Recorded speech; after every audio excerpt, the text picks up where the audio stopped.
for abusing a senator, because when you abuse the leader of the people, you abuse the people.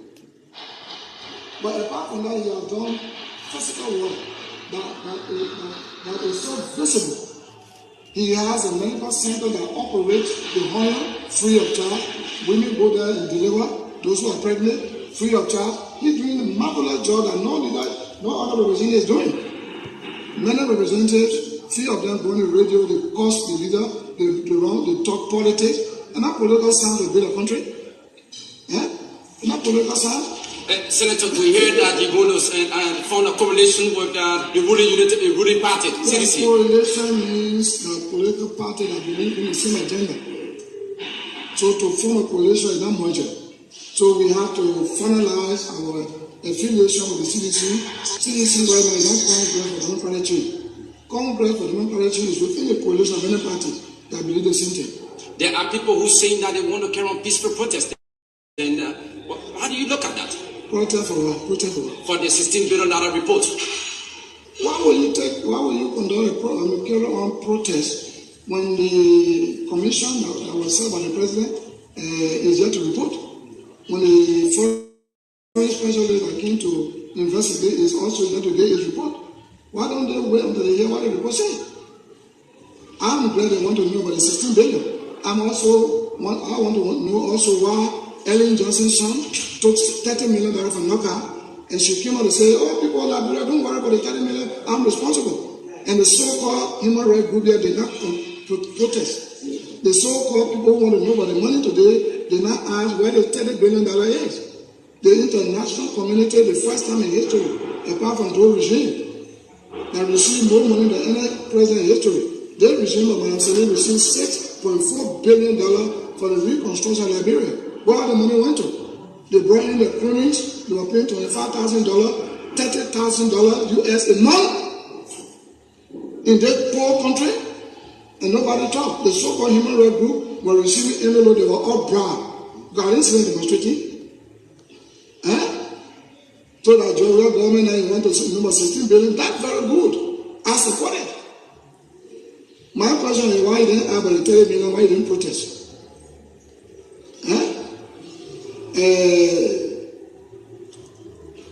Charles and you were here, he said, we're working pro bono, or you were getting more money than ever anybody in history. So, are you pleased with the level of development, President Weah claimed that you carried on? You cannot build room overnight. You cannot build a country overnight. The good thing is that the feeder roads, you see, when you talk about road construction, as a previous government we're talking about, how can you talk about constructing the roads to connect other countries when in the very city that is hosting the president, Maswaro County, the feeder roads are all deplorable. Before you construct major highways, as the previous government declared they would do, which they never did, that you should have done the feeder roads in Liberia. So many times we ask the president, they are very vocal. Maybe that's why I didn't win. I didn't win Joe Well won, then I won. But I'm my in-law. All right? Because I was very vocal. Even the death of Harry Reeves, I was very vocal. When the governor of Ellen said that they went drown in the sea. When you drown in the sea, there's a lot of fishes, and the divine law of God in nature says, all current runs down. River or sea, current goes down and up. So if the man drowned allegedly Raoul Highway, why was he seen before Raoul in the office on the beach? So it means I was a special fight. So I was very vocal. So I knew that I had been tough with the 30 million that I was stretching also to live accountability. If I even had million votes, it would disappear. Let me ask you my last question, Honorable Prince Johnson. All right, guys. Let me say hi to every one of you guys there. And thank you again for joining us here on this Friday evening. We are back again with another presentation of the J. Randy Show as we sail towards the election. There are a lot of moving things. There are a lot of things that are revealing itself. There are a lot of people out here that are very, very angry. The question here is, why are they angry? And who are these people? What history do they have? How much information do you know? What has been their past track record? Whether they held position, what did they do in opposition? And why are they still in opposition? Some of them took on position that was supposed to give them 18 years. Some of them took on position that was supposed to give them 12 years. But the owners served half of those positions.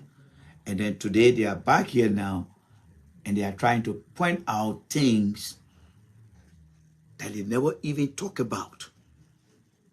So how many of your brothers, sisters who are supporting these people, how much information do they have as it relates to the mindset of these people who are now coming and acting like the savior and acting like, oh, we just got here, you know, we never been to Liberia before, we have been sent here by the good old man up there, and our purpose here is to ensure that we find the wrong people, and we get rid of them, and so that you guys can give all the opportunity. These are the questions that many Liberians need to answer today. You know, I have a friend a friend of mine, we work to the same place. It's my co-worker. He said something that I kind of tend to agree with him on. And that has to do with election. So I asked him, I said, do you vote? And, you know, he's an American. I said, do you vote? It's a white guy. I said, do you vote? He said, I used to vote, but now I'm not voting anymore. And I further went on to ask him and said, would you mind telling me why you don't vote anymore? He said, in his own understanding to me, those who vote, they have reason to complain. If I don't vote, I don't have reason to complain. So those who are voting, they need to understand who they're voting for. Excuse me. Why are they voting? I'm trying to say this to let those who are in the opposition, most especially those who are looking at people who serve in government. And you're going to see some of them. We got a lot of videos there to show to you guys. Some of them serve in different positions in the past. But why are they coming back? What is the purpose behind that?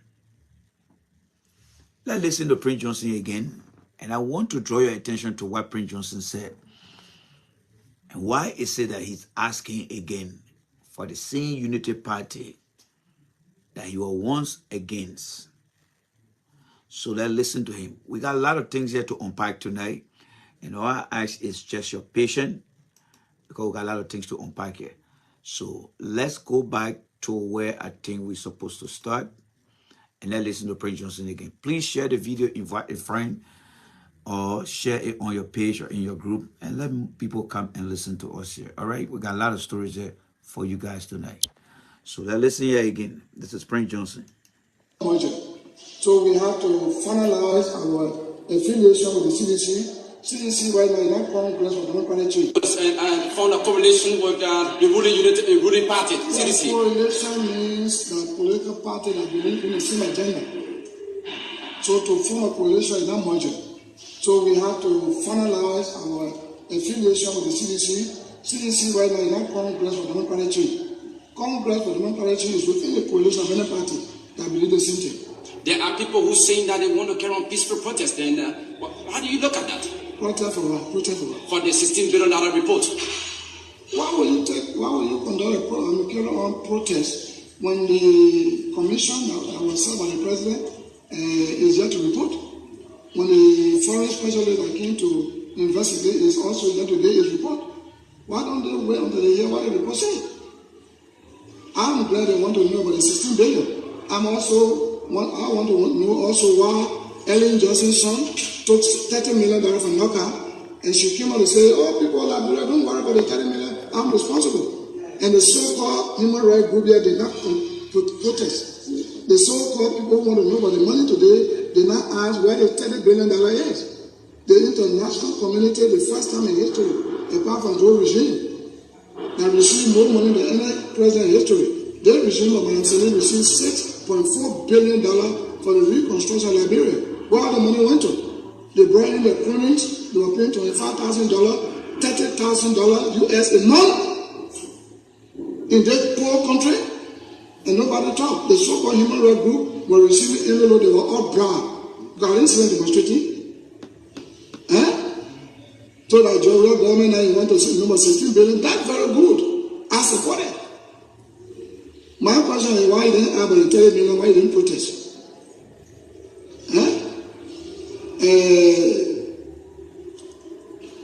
Just you were here, you say we're working pro bono, or you were getting more money than ever anybody in history.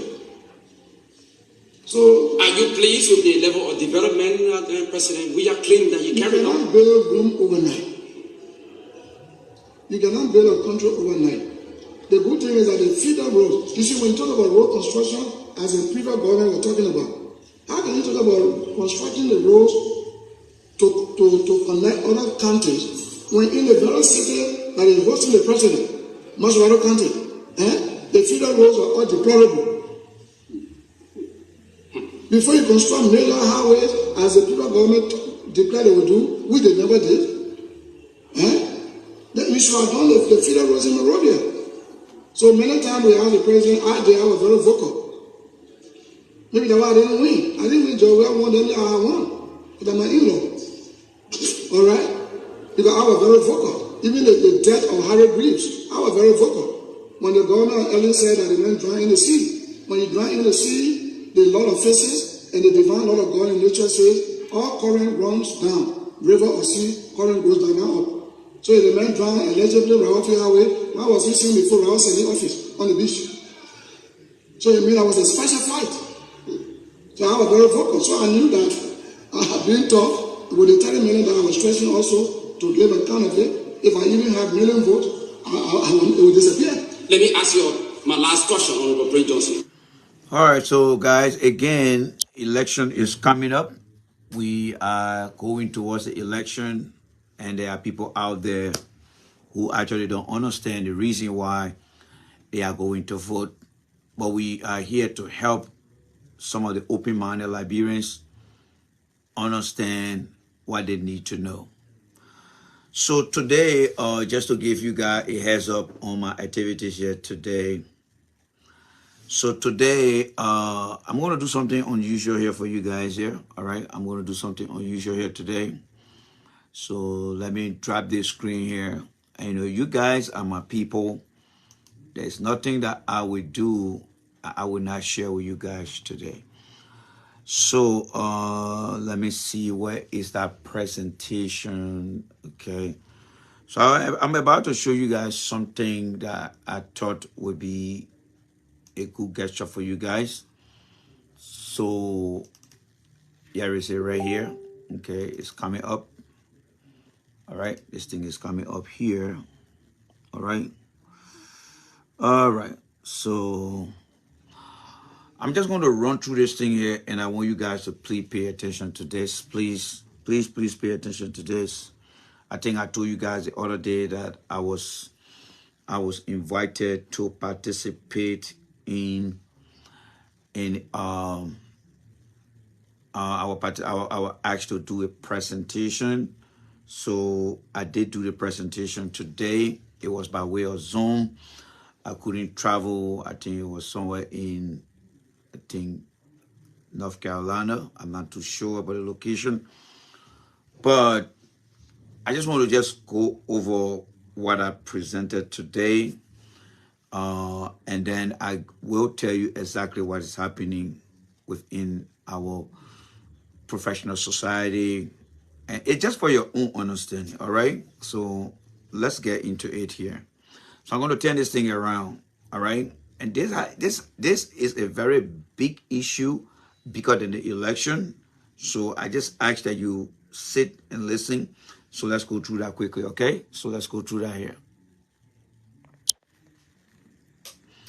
All right, so this was the presentation that I carried out today. This was the presentation here. All right, so take a look at it. This was the presentation that I carried out today. All right, okay. So that's the presentation there that I carried out today. So that's the presentation there that I carry out today. So you can take a look at that. All right. And then we're going to go through it little by little. All right. So the presentation was all about the overview of Liberia climate change program and adoption strategies. I'm not going to explain anything, but I'm just going to skim through it so you can see what I presented here today.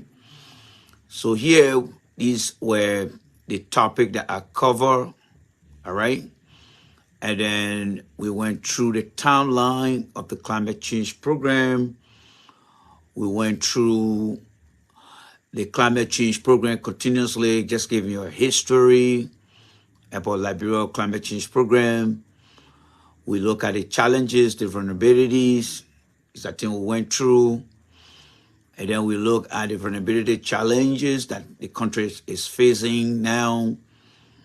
And then we look at some technical words like the hydrometeorological hazard. These are things that are affecting our people back home. And then we look at the mitigation step taken by the government, what the government is doing, what the government have put into place. And then we look at an extended one of the country. And then we look at the plan, the Liberian National Adaptation Plan to help resist climate change. And then we look at some significant challenges. I mean, we discussed that. And then we look at some these significant challenges continue to the second slide. And then we look at alternative energy. And then we look at the map of Liberia where we have forests and where the forest can become viable. But this was just part of the photo gallery. And then from there, we look at the aging of West Point. As you see, the sea erosion here, what it has done to the current location here. We did that, and then we also look at the physical location. And then we presented the president supporting the carbon market. And we show that, and then we summarize it here for you guys. And and then here you can see one thing I wanted to bring your attention to here, folks. Let me just go back here. Something I missed here. You will see there is a place where we talk about the year 2050. What's going to happen by the year 2050? We talk about that. Watch my finger right here. See, by the year 2050. This is what's going to happen if we are not mindful of climate change. We're going to drop in terms of temperature-wise. So let's come back here to the summary here. So we did a summary here, talk about the president. We summarize it here. And then this is where I ended the presentation. Now, why am I showing you guys this thing here? All right? I will tell you why. All right? Let me tell you guys. So there are some Liberians, all right? It is called the Africa Environmental Watch, AEW, Africa Environmental Watch. A very good friend of mine, he runs that program, and he and I have been together for a very long time. It is a combination of Liberians, American, and other people. So I'm having this presentation today. And what I found out today, the country is deeply divided. Our country, make no mistake, what I saw today, the country is deeply divided. The country is deeply divided. The gentlemen that never on that platform, some of them did not even know that I have worked with them in the past. But back then, we used to do what we call conference call. You only know the voice, but you have not seen the face. So this presentation was based on my research. I did not contact any Liberian, neither any government officials. The partners that work with Liberia, for example, we had the UNDP, we have the Global Environmental Fund, we have all the different organizations that work with the George Weah government. So I went into the database and look at all the countries and pull all that information. So as I was doing the presentation today, at the end of the presentation, some guy, they had 3 guys with one Dr. Masale, one Dr. Soma, and there was another gentleman there. I work with him on the ANC team, but he had just flew in. So they decided to ask me a question. And guess what happened? They started attacking me. They started to attack me. That video is recorded, and I will get my hand on it and we'll play it. They started attacking me. You know why they were attacking me? They said everything I was saying was fed to me by the government.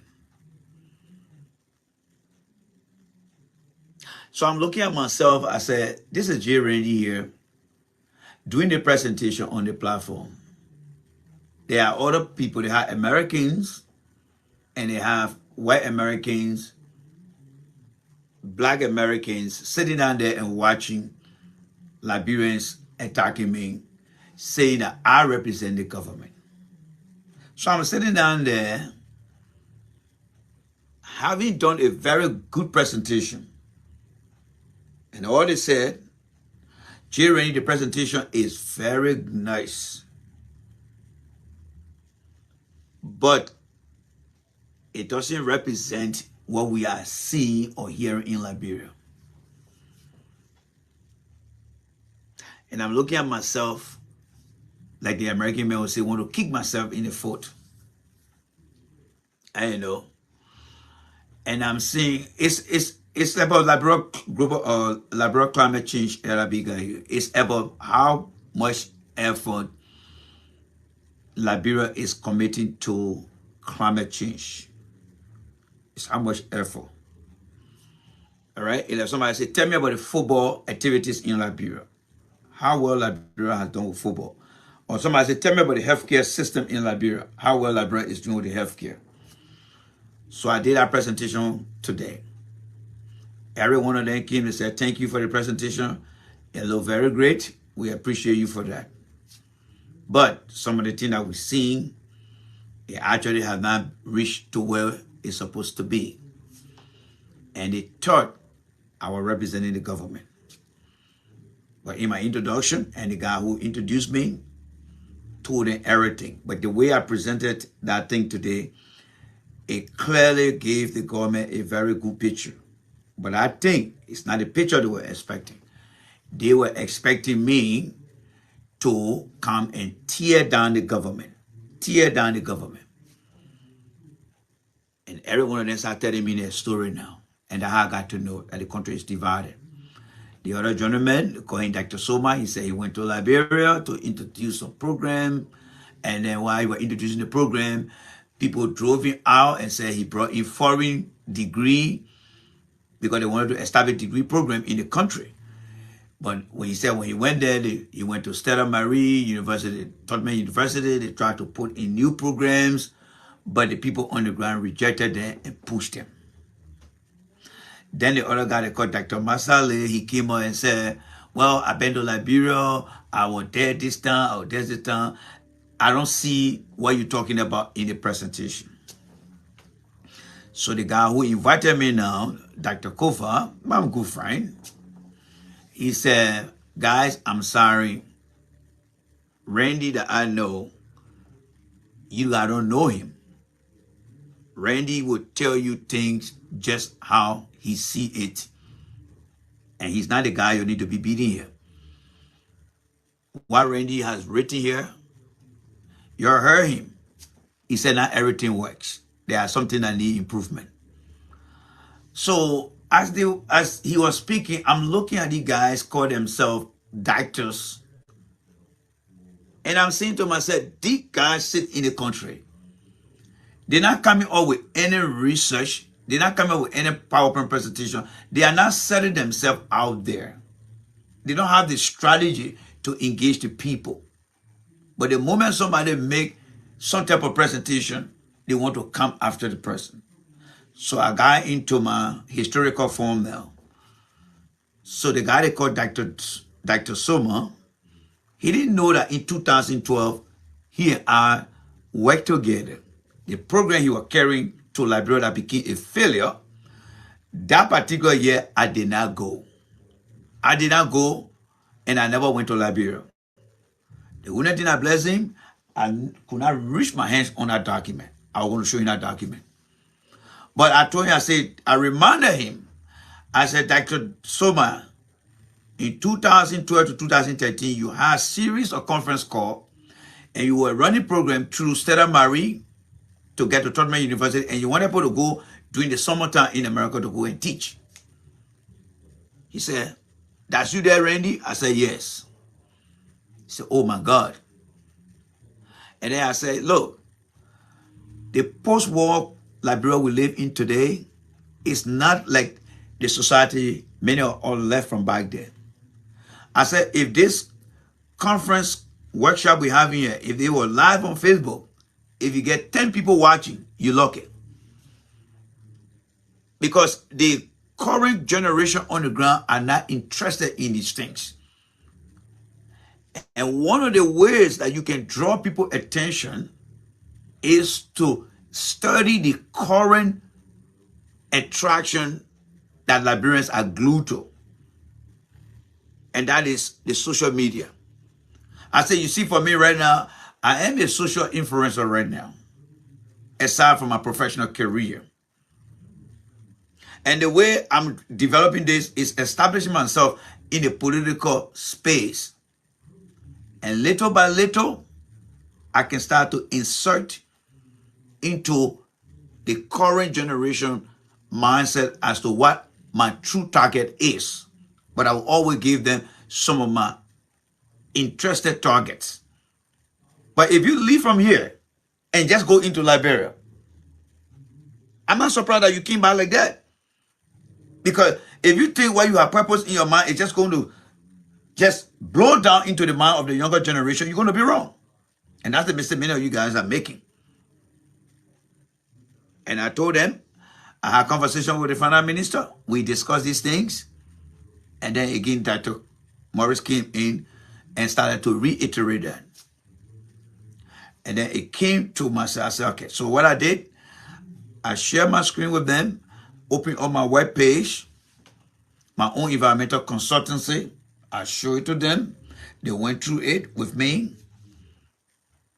And then I told them in the United States, as far as climate change go, we live in a country that carry on pollution.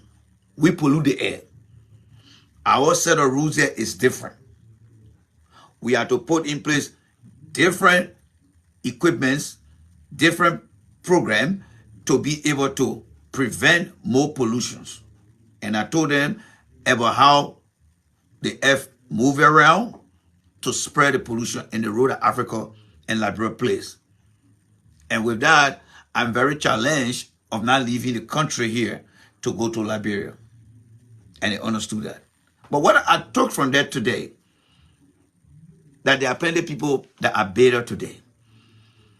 They are better today because, number one, they don't understand the culture on the ground. Number two, they don't know how to get into our people mind. And I told them, I said, look, even after George Weah, whoever comes there, if you think you're going to go to Liberia to go establish things, you're wrong. And I told them about one of my mentors. He teaches at McLeod State University in Northern Jersey, McLeod State University. I said, he went to Liberia. He came here on a Fulbright scholarship. He went to go give back. So full-fledged professor. He was rejected. And he came back. And you guys think you're going to go down there to just go and change things around? No. You need to build connection. And I told him, I said, what if I were representing the government? I came here. The purpose I'm here to present all these things is for you to look at what working, what not working, and say, okay, Randy, you did a very good job. But we see some challenges in there. How can we work together and begin to provide some support on these programs? Since you have some connection with government officials in Liberia.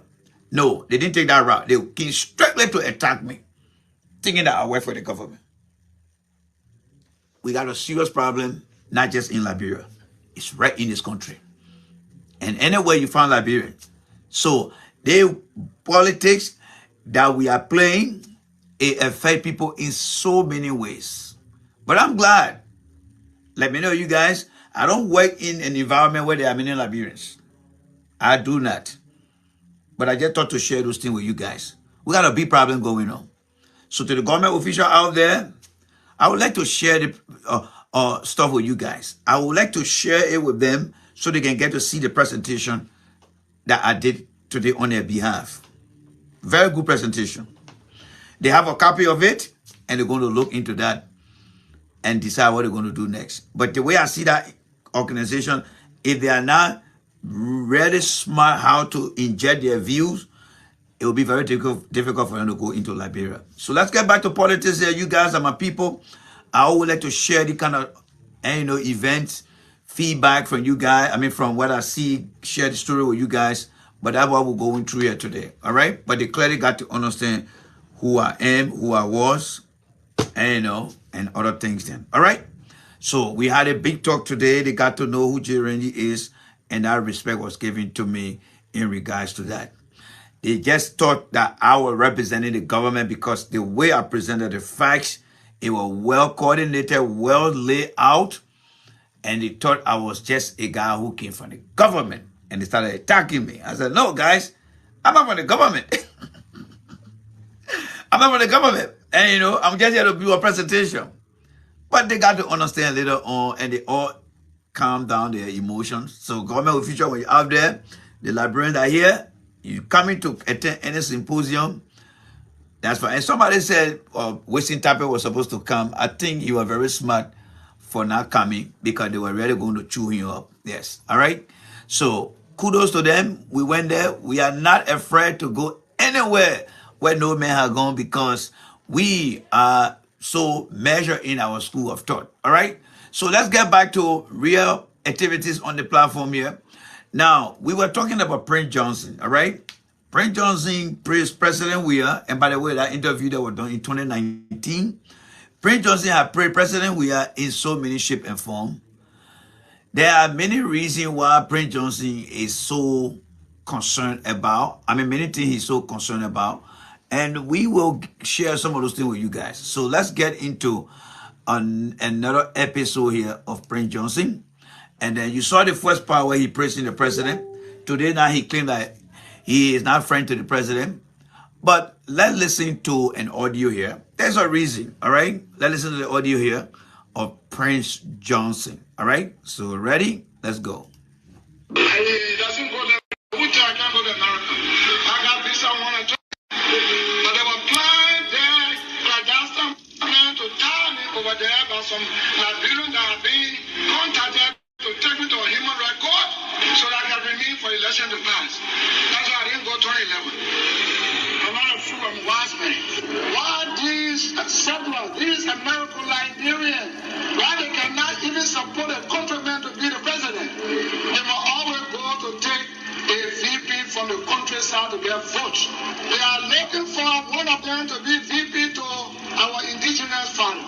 So anything that happens, they are there. I say to you, if that's why you want to sell our nation, Liberians say no to you in the next election. Liberians will not go your way. And we want to be clear. We are citizens of this country, and we will speak about whatever we want to speak about, whenever we want to speak about it, and wherever we want to speak about it. Who doesn't want to sleep? Let them lose their sleep. Jeremiah, welcome, and thanks for joining us. He doesn't go to America. Who tell I can't go to America? I got visa one or twice. But they were flying there. Like that's some plan to tie me over there by some Liberians that have been contacted to take me to a human rights court so that I can remain for election to pass. That's why I didn't go 2011. I'm not a fool, I'm a wise man. Liberian, why they cannot even support a country? So we are trying to put our puzzle together so you can get a big picture here. Prince Johnson has been a guy who support any administration that will protect him from going to the war crime court. He criticized Ellen Johnson Sirleaf on many occasions. He got protected in some ways, but he's coming to the end of the road because during the last second term of Ellen Johnson administration, we have people from the United States that visited Liberia to talk to Prince Johnson in regards to the nurses that were killed during the war. Few months after that, Mr. Johnson got sanctioned, and he thinks that people are coming close and close to him to take him to the war crime court. That conversation you listened to was prior to the 2011 election. Prince Johnson said that he's been coerced by other people to work with the Congo people so that they can cut him a slack. Let's watch the last video here, and then we'll start to go into some specific things that I have for you guys. So let's listen to Prince Johnson here again. What do you think about reconciliation in Liberia and persecution of people who may have committed atrocities? I think reconciliation is okay. Prosecution is foolishness. You know what? Why did they choose TRC? Why did they choose TRC? After that, I saw Africa. I was not in Ghana. They went to Ghana, and the international community put before Liberia, War Crime Court, and TRC. And they choose TRC. So why do you want TRC to metamorphose into War Crime Court? You have to first pass a law, remove the TRC, and bring in War Crime Court, and go back again, collecting intelligence, information about people. Because you cannot just accuse people. You have to have facts. Let me also ask you a tricky question. I read that there's an FBI investigation going on about presumed murder. Don't worry about that. Do you think it's politically motivated? I know the whole detail. I know everything. Don't worry about that. But how is it politically motivated? Do you think that really the United States try to interfere in the elections? I would not answer that. Very rubbish. I know who is the architect. The very architect of this propaganda invited me to Ghana. Dr. Allen White.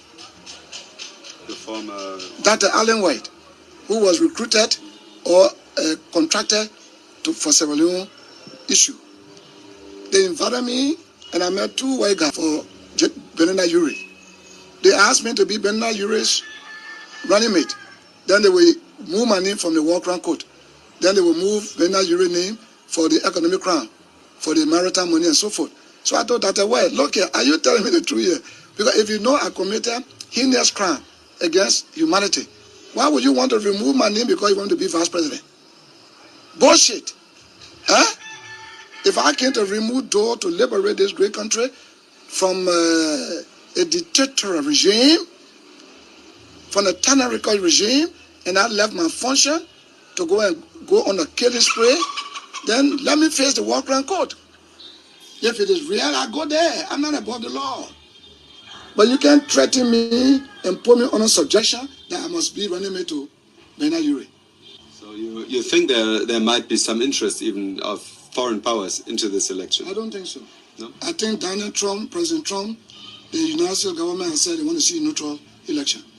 Had there been a president, perhaps like Hillary, who is a good friend of Madame Salif, who 2011 temporary election. So I think it's okay now. A lot of people who have seen this video that is currently circulating on YouTube about how you removed President Samuel Doe out of power I'll tell you this. I cannot answer that. Samuel Doe, Busher, Turbo. Do you have that video too? We have. He went to the Greystone compound where the American embassy killed the people. He entered the church and desecrated God's house.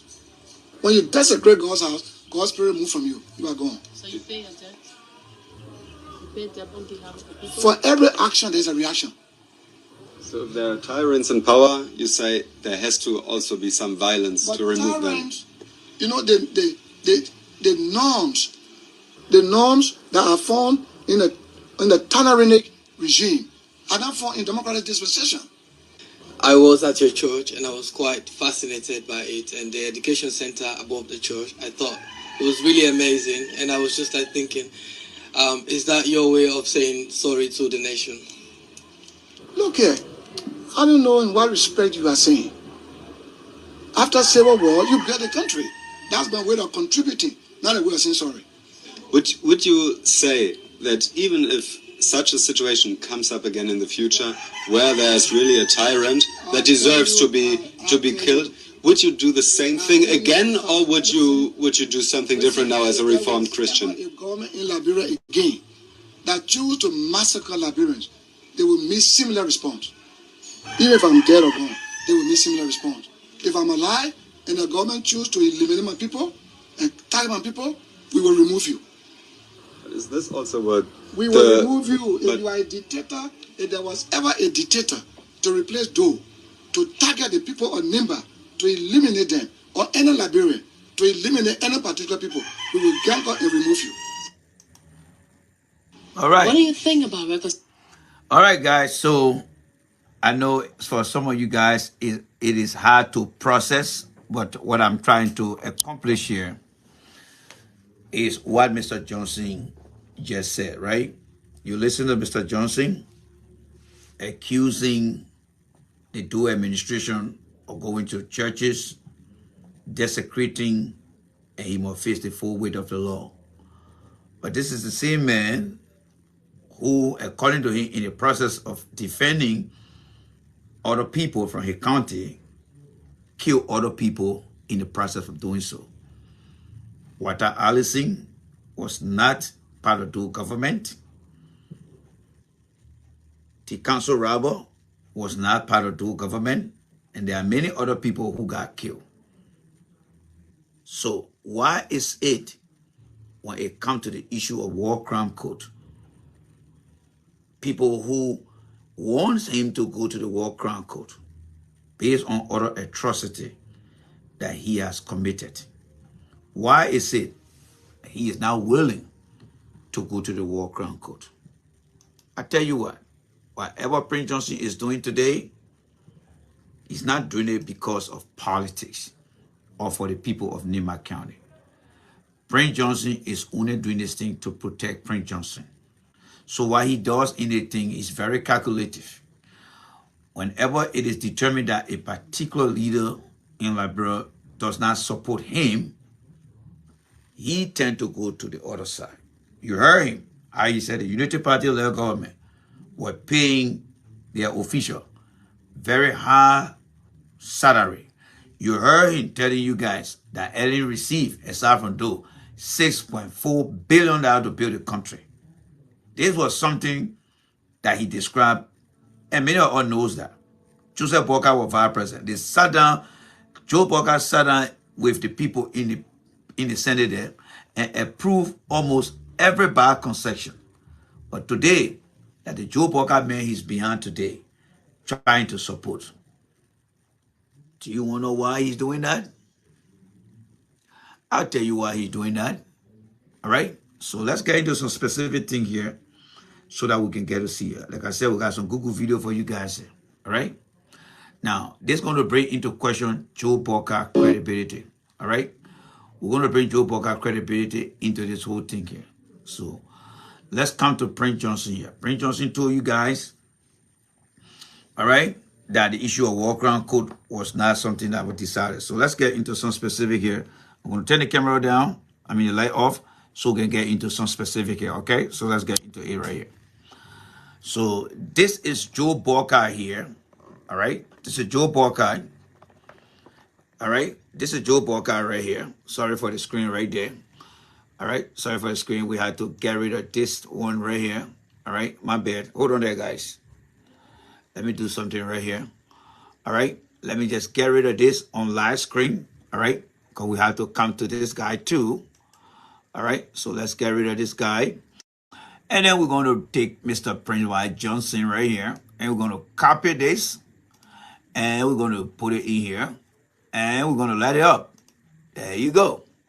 All right. And then what we'll do here is we want to minimize the font size. All right. We want to minimize the font size. So let's try to minimize the font size. It's up to 48. So we'll try to bring it down to maybe, okay, let's try to bring it down to 40 to a sizable. I'm sure you can see that name right there now. All right. So this is Prince Johnson right here. So let's get into PowerPoint presentation mode here. Now, you can see Prince Johnson here with Joe Boakai right here, right? All right, so let me just do something else so you can see it clearly here. So that's Prince Johnson over there. Now, what is haunting Prince Johnson? Let's look at what haunting Prince Johnson here first. All right? The reason why Prince Johnson is running from one party to another, let's read it. Prince Yomi Johnson has been named in Liberia Truth and Reconciliation Report as having committed atrocity during the country's first civil war. In 1990, he was responsible for the murder of former president. Now, I want you to remember this, the murder. Why are they using the word murder right here? All right? This one right here, murder. Why are they using that? Because he captured Samuel Kayando. He should have turned Doe over like how people turn Taylor over. But instead, he decided to take the law in his own hands and murder a sitting president. So today, Prince Johnson is described as someone who is a murderer. All right? So he murdered the murder of former President Samuel Kayando. Mr. Johnson, now I want you to follow me on this. Mr. Johnson is likely, I hope you can see that, but let me just point at it. Mr. Johnson is likely, stay with me right here. Mr. Johnson is likely to face war crime court after the election. That is, after the 2023 election. Mr. Johnson may likely face the war crime court. Remember, Charles Taylor was president when they asked him to resign to go to the war crime court. So there will be no reason why a senator after the 2023 election will not be requested to face the war crime court. Yes, that's what's going on. The United States government has also sanctioned Prince Johnson, all right, sanctioned him for alleged corruption under the Global Magnitsky Act. This is the man, all right? So after all of this here, I am saying to you guys, this is the man that Joe Boakai is making or doing business with. That is the man that Joe Boakai wants to do business with. That's the man that Joe Boakai is doing business with. And do you ever think for a second that the United States will sit over there and allow Joe Boakai to be president of Liberia? Do you think so? I don't think so. Joseph Boakai is not going to win any election in our country because he's in business with a man who is on the radar, on the pathway of going to the war crime court. So he had gone to Joe Boakai and said, I will give you Jeremiah Coon, I will give you Nima County. These are all the leverage I have, so I want you to protect me. That's not going to happen. That's the greatest mistake Joe Boakai has made in his whole political career that will haunt him for a long period of time. So you see the kinds of people that Joe Boakai is hanging out with. You've seen it for yourself. Yes, you've seen it for yourself. Now, another person we want to look at here too is this guy here. Let's go to this guy right here. All right? Let's go to this guy right here. You see this guy right here? Let me give you guys a clear picture of this. You see this guy right here? This guy right here. His name is General Boakai. All right? Now, here is a brief history about General Boakai. All right? It says General Boakai, the non-de-gloire, that's how he was named. I don't know what that acronym stands for. Of Joshua Milton Bly, a former warlord during the first Liberian Civil War. He led a group of soldiers known as Naked Base Commando. I'm giving you the reason why Joe Boakai is not going to be president because Mr. Boakai aim is to bring our past into our future. All right? So he had a group of soldiers known as the Naked Base Commando who fought without clothing and perpetrated numerous atrocities. Perpetuated. All right? Yeah, perpetuated numerous atrocities, including child sacrifice, and cannibalism rather. Joseph Boakai has welcomed this guy. He has welcomed this guy's support. The True Reconciliation Commission gathered information that this guy alone killed about 20,000 people. 20,000 people. Let's go to some specific video here. This is the gentleman right here. This is just a little picture gallery of the gentleman right here. The gentleman we just read about. When you see the picture, don't they give you a scary flashback? But that's the man that Joe Boakai decided to do business with. Now, let's look at a brief video here of him and listen to what he's about to say here. All right?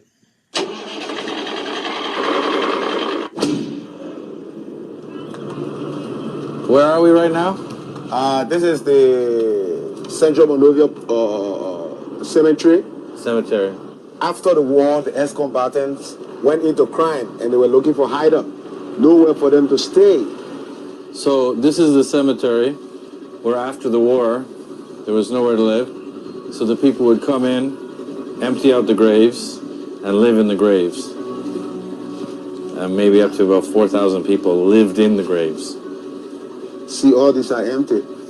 It's a very heavy vibe. Yeah. Empty graves everywhere.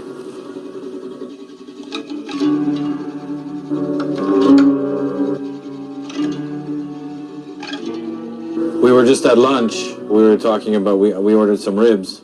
And you said, no, I don't like to eat. Now, I want you to listen. I want you to listen to this. All right? I want you to listen to this. This guy is about to tell you what this guy has done.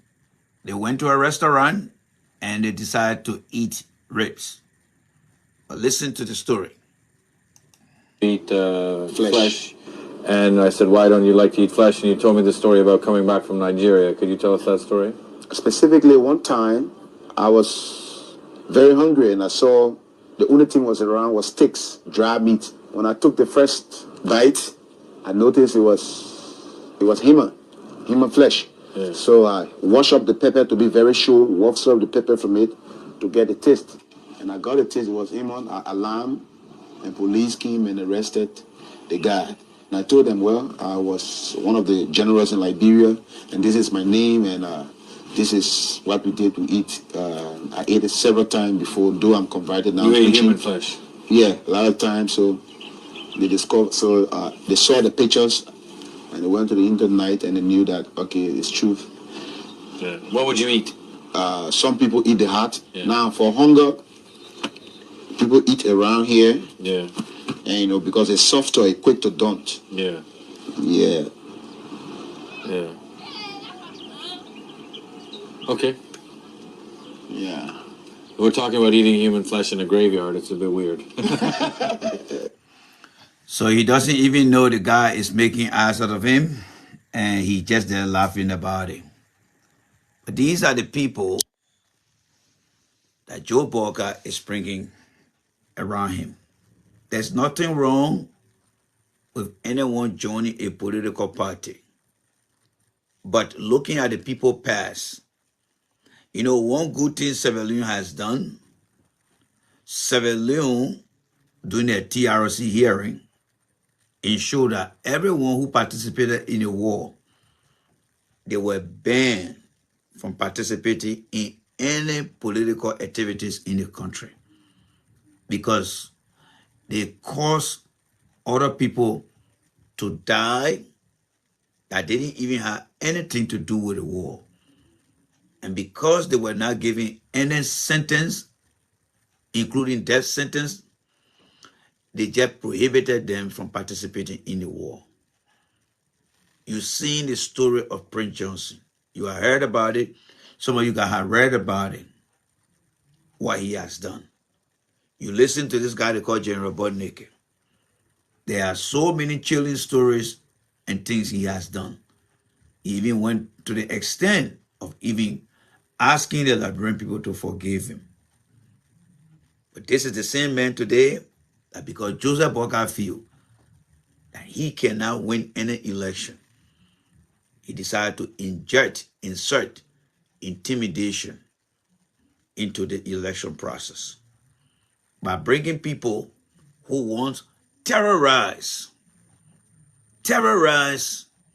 our people, bringing them back so that people can see them and start to have that kind of reflection.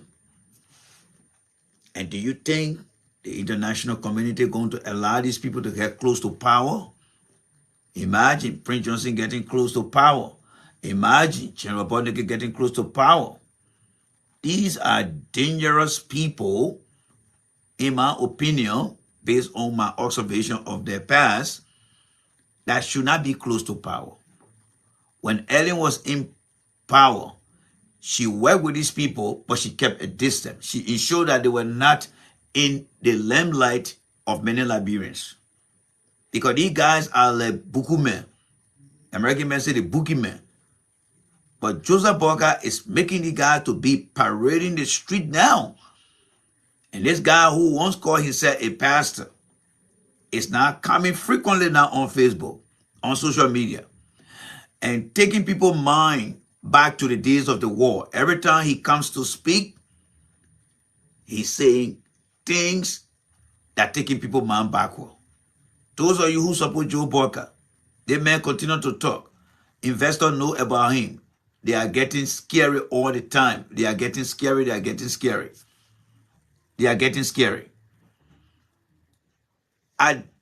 Is Joe Boakai telling me that he has no strategy on how to defeat George Weah, but to bring people who are harm our country and our people economically, psychologically, and we are using our political leftover tools to rebuild our country, our culture. And all Joe Boakai is doing is to bring people who harm our people. Joseph Boakai does not deserve any opportunity in our country. And we want to make sure that you guys share the video and let the Liberian people know that Joseph Boakai is in no shape and form. He does not have any love, whether it is agape love for that country and for the future generation. He does not have it.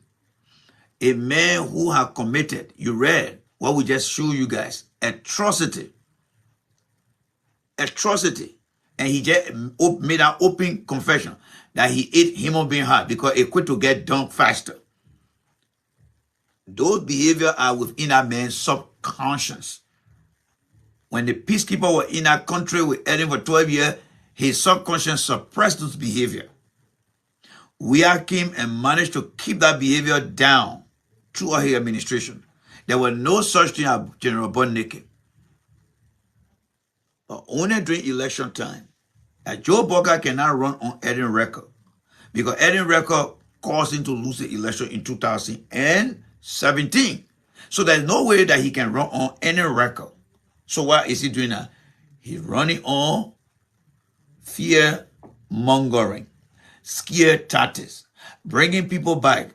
Can you imagine you seeing somebody that took the life of your relative, somebody that took the life of your family member?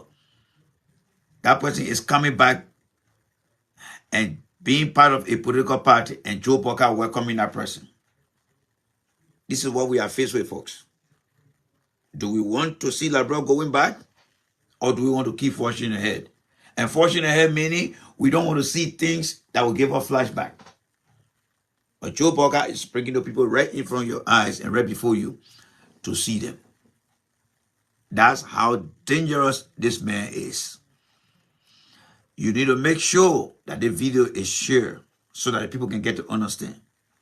There are other actors that are also behind Joe Boakai, and we will show them. We will show them too. All right? We will show them. We will show them. Next in line, of course, there's nowhere that Liberians are that God will not show us and tell us the evil plan of Joe Boakai. Let's get back to another one here again. This one here by now it should be fresh on your mind. This one right here. This one right here should be fresh on your mind. All right? This one right here. So let's get this guy name right here. All right? Let's get the guy name right here. Let's get it right here. We need to give him his own title here. All right? Let's get the guy name right here. You know this guy already, right? You know this guy right here. You know him very, very well. He is not stranger to anyone here. He's not stranger to you guys. He is not a stranger to you guys. Right? You know what the guy did in this country here? Just last week. A week. You know what he did in the country to you guys. Stanton Witherspoon is a Liberian. All right? A Liberian who was sentenced. All right? To 41 years in prison. All right? That's who he is. He is the guy who was sentenced to 41 years in prison. All right? All right? He was sentenced to prison. All right?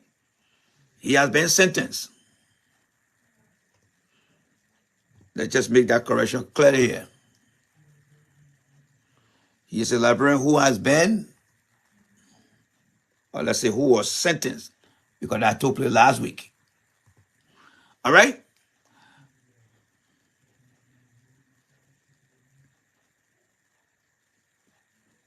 For the 1 month. All right? It's right here, LRB Gayu. He was, Stanton Witherspoon is a Liberian who was sentenced to 41 months in prison. Right? 41 months in prison. All right? Let me read my own transcript here. Stanton Witherspoon is a Liberian who was sentenced to 41 months in prison for wire fraud and was fined 3.5 million. That's the same stolen money he took. That's the same the 3.5 million, that's the stolen money he took. Remember, they got over $100 million. He was also ordered to forfeit 4 properties. Witherspoon was among 24 other individuals who were charged in the Southern District of Florida for their participation in a wire fraud scheme that created an illegal licensing and employment shortcut for aspiring nurses. For aspiring nurses, the scheme involved the distribution of more than 7,600 fake nursing diplomas issued by 3 South Florida-based nursing schools. Guys, please forgive me. I'm reading the darkness here through my camera here. All right?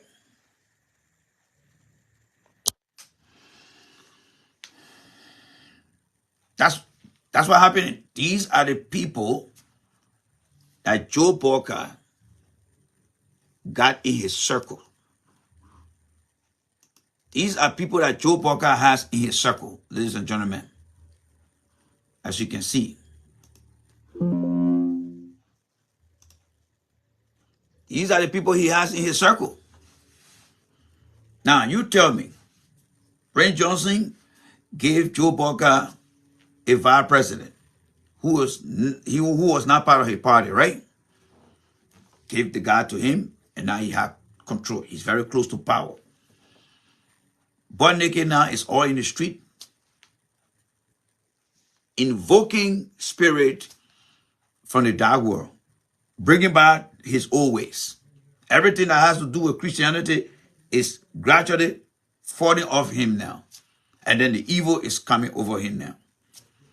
And of course, you got this guy here who have been given 41 months to go to prison. He too is polarizing the community of people on social media that support Joe Boakai and to those who listen to him in Liberia. He's giving them so many gaslighting behavior that they don't listen to anybody anymore. And these are the people that Joe Boakai want to tell the Liberian people are good people. These people are actors of evil that do not belong in any area of our country. Do you think it was by mistake that Joe Boakai made a comment? Let's get to the comment that Joe Boakai made here again. All right, we repeated that in the first round, but let's go back to it. Now that you have seen the people that are behind Joe Boakai today, are you surprised by the statement that Joe Boakai made the other day? Let's listen to that statement here, and let's rule this here. That's why you have to protect it. If they think they will see this election, they will not allow it. Because if you do it, that's the end of this country. We're not going to allow that to happen. You hear that? So do you think when Joe Boakai made that comment, you think Joe Boakai don't know who he had behind him or who behind him? Who are those that behind him? You now have seen these people that behind Joe Boakai. So why is it that he didn't make that comment in 2017? Because these people were not behind him. Why is he making the comment now? And it was because of that comment that the United States sent envoys to come to Liberia, and even the U.S. Chargé d'Affaires, who now oversee the embassy activities on behalf of the U.S. government.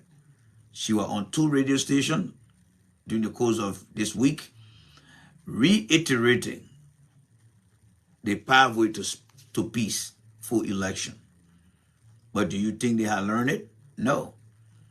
Someone like Amara Conan is already planning overnight as to how they're going to create a phony reporting scheme to put people's mind together and start to create some type of reporting scheme where they will start to declare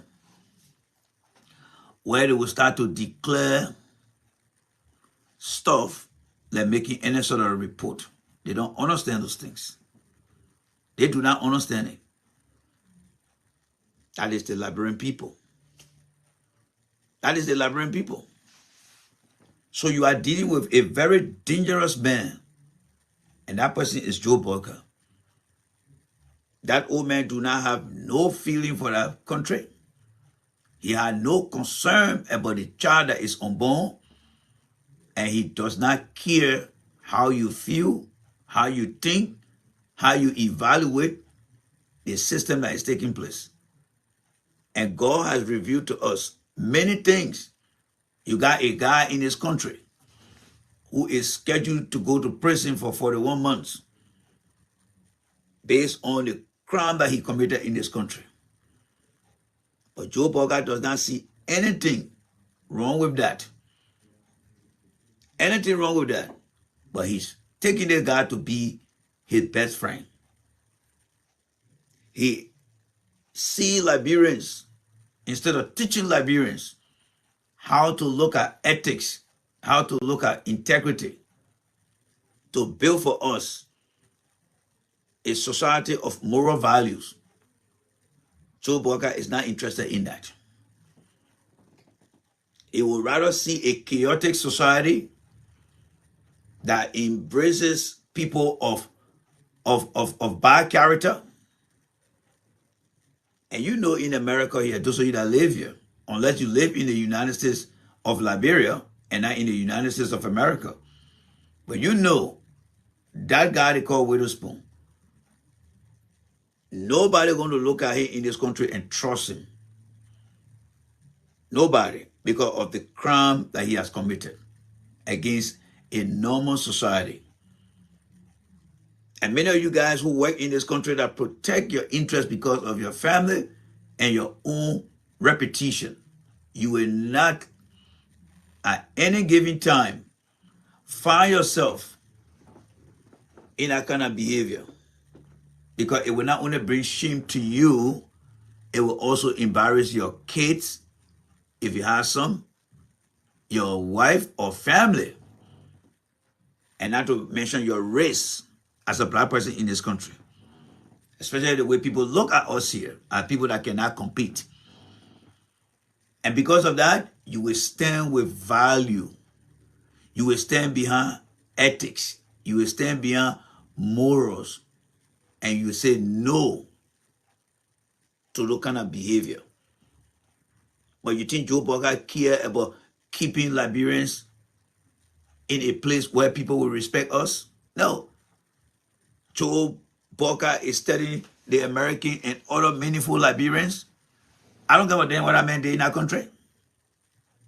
He's welcome to come to Liberia and do what I think he wants to do. But what I want you guys to understand is the character. It doesn't change.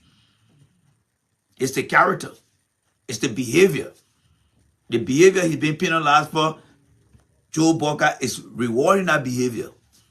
He's not joining people and saying, you know what, I cannot do this. There was a guy who was selling fake gold in Liberia there to Americans, right? Remember that time? There was a guy who was selling fake gold, carrying on some kind of gold scheme. What happened to him? Eddie ensured that guy was arrested and thrown in prison in North Carolina, because Ellen did not buy that idea. How many guys remember that story? The guy was all on ABC. And he just got released, I think, 3 months ago and went back to Liberia. When he committed that crime, Ellen decided to send him back. To give him over to the U.S. authority because of what he has done. And the U.S. penalized him. He accepted his fault. Thank you very much, Emily. He accepted his mistake. And he did his time. Because Ellen believed that treating people fairly and just how you will want to be treated, it should be a two-way street. And that's why she made that decision to send the guy over here. And people respect her for that. But look at Joe Boakai. He's out there doing business with Prince Johnson. Accepting a guy who is not part of Prince Johnson, who is not part of Joe Boakai Unity Party. Took that guy and made him his vice president because he wants power. And because Prince Johnson wants to protect himself, he is saying yes to that. I want you to think about the consequences of Joe Boakai's bad decision. That's what I want you to think about here. Not many people are going to tell you guys these things, but the consequences of Joe Boakai's bad decision.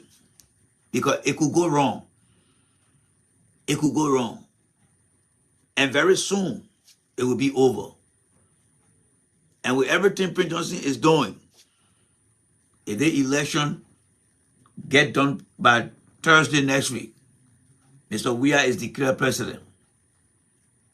They are already planning to cause disturbances in our country. They are already planning. The U.S. knows that. The international community knows that. That's why they keep blowing the alarm that if you have any issue with the result, go through the court. But these guys are planning. And you think they're going to hesitate not to implement their plan? You got to be killing me. You got guy, the General Bonneke, a blood testing guy, a blood tester guy who tested blood before. You think he's going to be afraid to go out in the street with his boys? No, he's not going to be afraid. He's not going to be afraid. They are planning, folks. They are planning. They are planning violent approach to things. You got American there in the corner there telling you guys, oh, by 3 a.m. we start announcing this. That is the pre-recipe to chaotic behavior. Because what they plan to do is they want to announce a fake misinformation result. Why the people rejoicing then when the National Election Commission come out and say, no, that figure that was wrong, here's the right figure, the trouble starting right there. These guys know exactly what they are planning. They know exactly what they are planning. They know exactly what they are planning. It's not by mistake, but it is by design. It is by strategy that they are doing this thing. It is by design and strategy that they are doing this thing here. Yes. It is by design and strategy that they are doing this thing. So you have to be very, very careful out there. Let's continue with that. All right. Let's continue with that. So the guy who just came on our show, we already let him go. So we are back. We let him go because of his bad behavior. We will not tolerate people with bad behavior yet. I can tell you guys that one now. We will not tolerate people with bad behavior. So when you come on the platform and start to insult people, we'll have to let you go. Yes, we do not encourage people with bad behavior here. So if you come on the platform with your bad behavior, we'll have to let you go. Yes, we'll let you go. So please govern yourself when you come on the platform here. If you come here and become very violent, if you come here and become very abusive, we will have no choice but to let you go, and we'll let that guy go. So let this be a warning to everyone. You can come here, you can disagree with us here, but we'll have to let you go. The truth must be given to the Liberian people. The truth must be told. Joe Boakai is not in the interest of the Liberian people. He's a guy who wants to cause trouble. He does not believe in peace. He does not believe in anything in our country. And we have to let the Liberian people know about this. So this is where we are. We have to make sure our people understand these things here. They got to understand these things. All right. So let's try to wrap it up here tonight. Let's try to wrap it up. So come and join us and let's try to wrap it up here. All right. All right. So let's go to another tip here. I got another video here for you guys. I got another video here for you guys here. There's a guy in Ghana. All right. Let's go to the guy in Ghana. I mean, in Maryland here. We have a video here that I want to share with you guys here. So let's get to that video quickly here. Okay, live, KMTV and OKFM. We also have Moravia latest news, Phoenix Radio, and several media institutions across Liberia following us here from the airport in Harper, Maryland County. Well, after a live broadcast about Unity partisans resisting the airlifting of a Ghanaian, who is said to be an artist specialist who was hired by the Unity Party to have come, according to information, to have trained Unity partisans. There is another information featuring in this Ghanaian national directly is in this southeastern region of Liberia on a different mission. Exactly how did it all go and why was it? So guys, again, this is another thing unfolding here again. The Unity Party is doing everything possible to cheat in this election. And they will be caught because people are on the highest alert. You are about to listen to this plan, well-designed plan by the Unity Party in the Southeastern. Because you know, the Southeastern, they are going to overwhelmingly vote. You listen to them on their so-called Spoon Network, where they have false analysis, where they say, oh, the Southeastern vote is nothing. The Nimba County vote will defeat the Southeastern vote. But where they were wrong, Grand Judah County used to be a combination of lower and upper Grand Judah. Very big county. But because they have split them, not in equal parts, but I would say 2/3 of 8, or 1/3 of Grand Judah became River G. What is failed to remember and understand, that region still remain intact as far as the county goes. So when the result came out that Weah had taken all of the southeastern counties, and then coming down to the western part of the eastern part of the country, where you have Buchanan Riverses, Grand Bassa and Riverses, they now realize that they cannot win any election if we are meeting a same score in the runoff. So what they had done, they begin to plan and carry on all kind of clandestine plan. And you are about to listen to one of their plans that I just got exposed. Let's go to it right now. This Ghanaian art. Okay, live KMTV and OKFM. We also have Moravia latest news, Phoenix Radio, and several media institutions across Liberia following us here from the airport in Harper Milton County.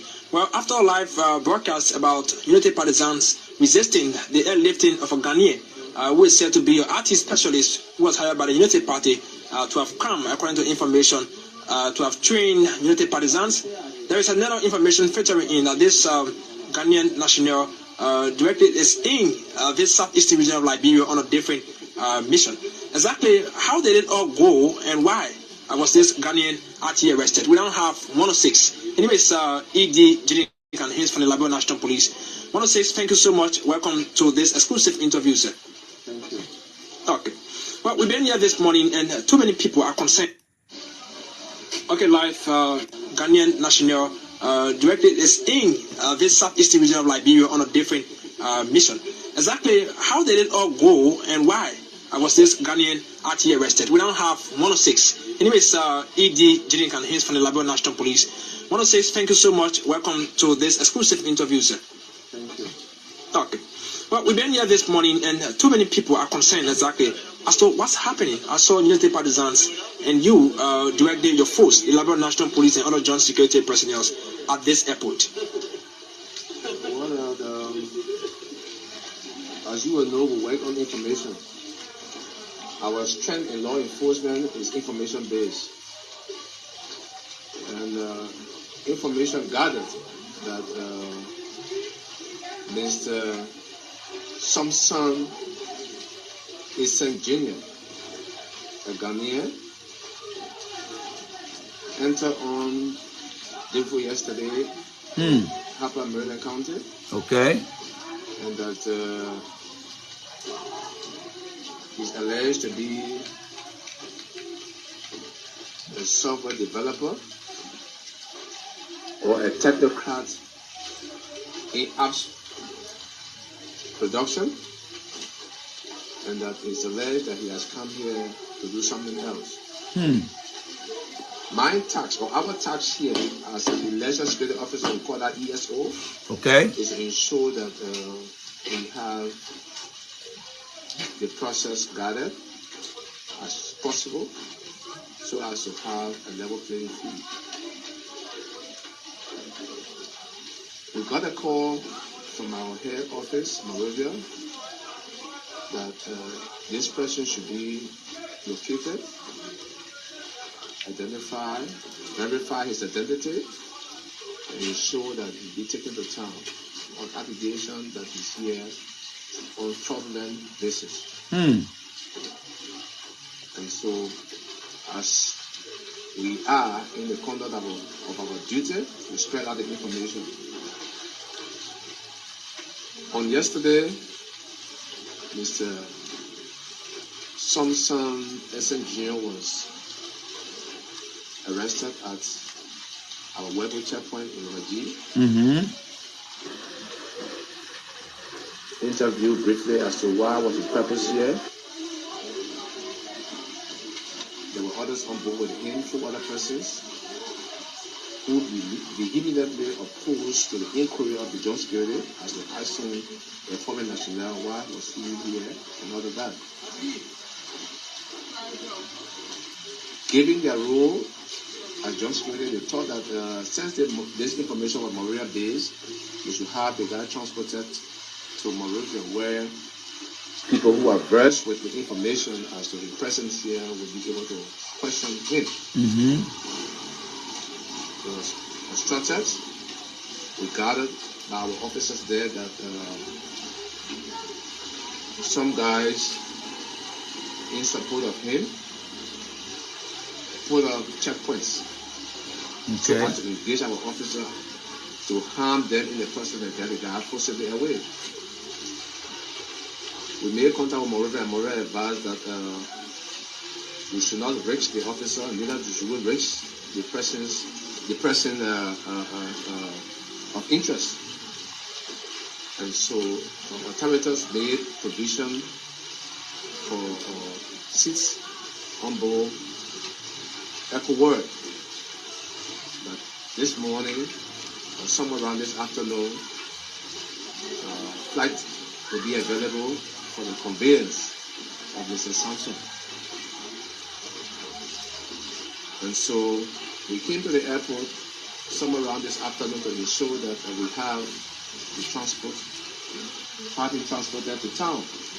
Again, Senator Balu and others, one Mr. Tohu, they accused him all over the place, came, obstructed us. They even went on the wrong way, as you saw it. They blocked it. And they said we had no grounds to have the men brought to question. The men were their guests, and that he was here to do their work, and that he should not in any way be questioned. The fact remains that this man is suspected of trying to. So we stop it right there, right? So you see what the Boakai people are doing now? They are impeding government investigation. This guy they call Senator Balu. All right? Senator Balu. This is a natural loser. This guy, in fact, let's get into this guy detail here before we expand on that. So we're going to drop this window down here and let's discuss who the Balu guy is so that you can get to know him, all right? So let's get into the Balu guy record here right now, all right? All right, let's get into the Balu guy record right here. So this is the guy right here. Let's look at Senator Balu here. All right? Let's look at Senator Balu right here. So this is Senator Balu right here, all right? This is him right here. Let's blow him up a little bit here again. Let's try to magnify that here. All right. That's the guy right there. Let's try to bring him back here. So this is the guy they call Senator John Balu. You'll soon see his real picture here. This guy is a natural loser. All right. He is nothing but a natural loser. He was senator for Maryland County. He has an occupation of a civil engineer. We don't see what he does in our profession. But he's not even qualified to be a civil engineer because nothing he's doing in our country. And he said he called himself a business executive. But he became senator of that county's the county called Maryland since 2006. All right. And then he got kicked out of that position in 2005. Since then, he has been unemployed. Never had a job in his life. But guess what? While he was on that committee, while he was working as senator, he was on the committee of Post and Telecommunication, co-chairman for Youth and Sport, Ways and Means Committee, budget. They got enough money, concessions. All right? You about to see the guy. You see the kind of grave position he was in. All the position. And folks, let me tell you this. When you are in the Senate, there are positions that are so greasy that when they put you on, you get money. And they got Ways and Means, finance and budget, concessions, and investment. This guy got enough money through the shady deal. That is why today he's doing everything possible to get back to what he used to do. They gave them all the subcommittee to chair or to be part of, and nothing Senator Balu did for the people of Maryland County, and then he got booted out. Now that the money finished, he said he's an engineer. He has not been able to open any consultant engineering firm. He said he's a businessman. He has not been able to do none of those things. But because he had gotten broke, look at the committee that he served on here. You see all the committees he served on here? These are all the committees he served on here. All right? John, legislature moderation. He was on the broadcasting, the culture and tourism information. We're reading it backward now. public work ministry, rural development, ways and means, especially the ways and means. Those who are in the ways and means or on the ways and means committee, they get bastard money. Excuse me my French. So the guy enjoy. He has enjoyed Senator Balu. He has enjoyed the early government from 2006 to 2015. Those guys enjoy the country resources. They enjoy the country resources. So now he missing those things. And as you listen to the police officer, he now trying to come and justify things now. That's why he joined the Unity Party. These guys are not in the thing for them, for nobody else but for themselves. Let me show you again what he's doing around here too. All right? Let me show you what he has done here. Where is that video? There's a video here masquerading around here about him. Let me see why I can show you guys that video. He's passing around here and acting like he's so concerned about the Liberian people, which he's not at all. He is not in the interest of the Liberian people. Let me find that video for you guys here. Joining us online is Michal Cutler-Wunsch. She is Israel's newly... He is not in the interest of the Liberian people right now. Let me find that video for you guys right here. Let me find that video for you guys here. Right here. I'm going to find that video here. Good. I got a video right here. I'm going to try to download that video quickly here. Gentlemen of the press, live right. Let me try to download that video because they're quick to clear their video out. They're quick to get rid of the video. So once we get a video, then we'll try to download it quickly before they take it down. Because we will continue to keep these videos and continue to expose this guy here. And like in the first half where we discussed Joe Boakai, many of you guys got the message now that he's a very evil man. He's not going to change anything in our country.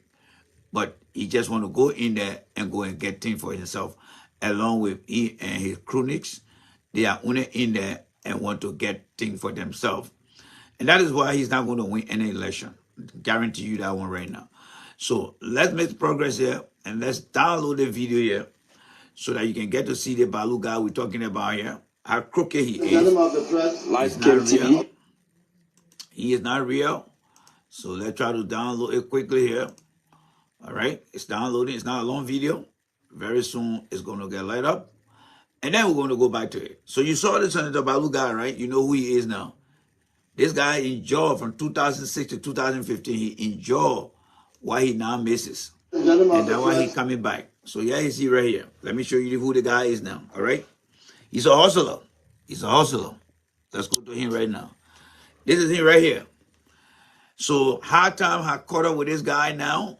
All right. So this is John Balu guy. Hard time had caught up with him. He now say he's in Maryland County trying to show some kind of T-X-ray machine.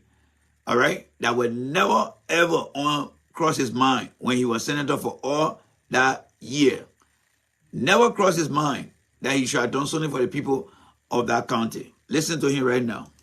Gentlemen of the press, Live TV, wherever you are, we are at J.J. Dawson Memorial Hospital, where the Unity Party is donating this X-ray machine. The X-ray machine that was requested by the health workers. So imagine, this guy was senator, right? He was senator for all those years. Imagine, he was senator for all those years. That guy was senator for all those years. From 2006 to 2015. There's nothing he did for that county. But because he's so desperate and he was on the Ways and Means Committee. See, the Ways and Means Committee in the House, they are like the finance people. At the executive level, the Ministry of Finance, the Ministry of Finance manage the budget for the government. In the House, the Ways and Means Committee on Budget, they manage the budget. They approve of the budget. That is where the guy was.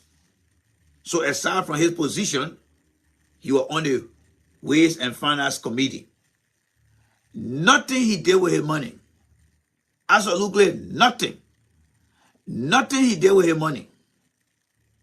But because now he's out of job, every money he got, everything has gone completely low. He's broke, flat broke. He can dare run in Maryland County again because the people of Maryland know his work ethics. They know him. They know he's nothing but a self-belly driven guy. So what is he doing now?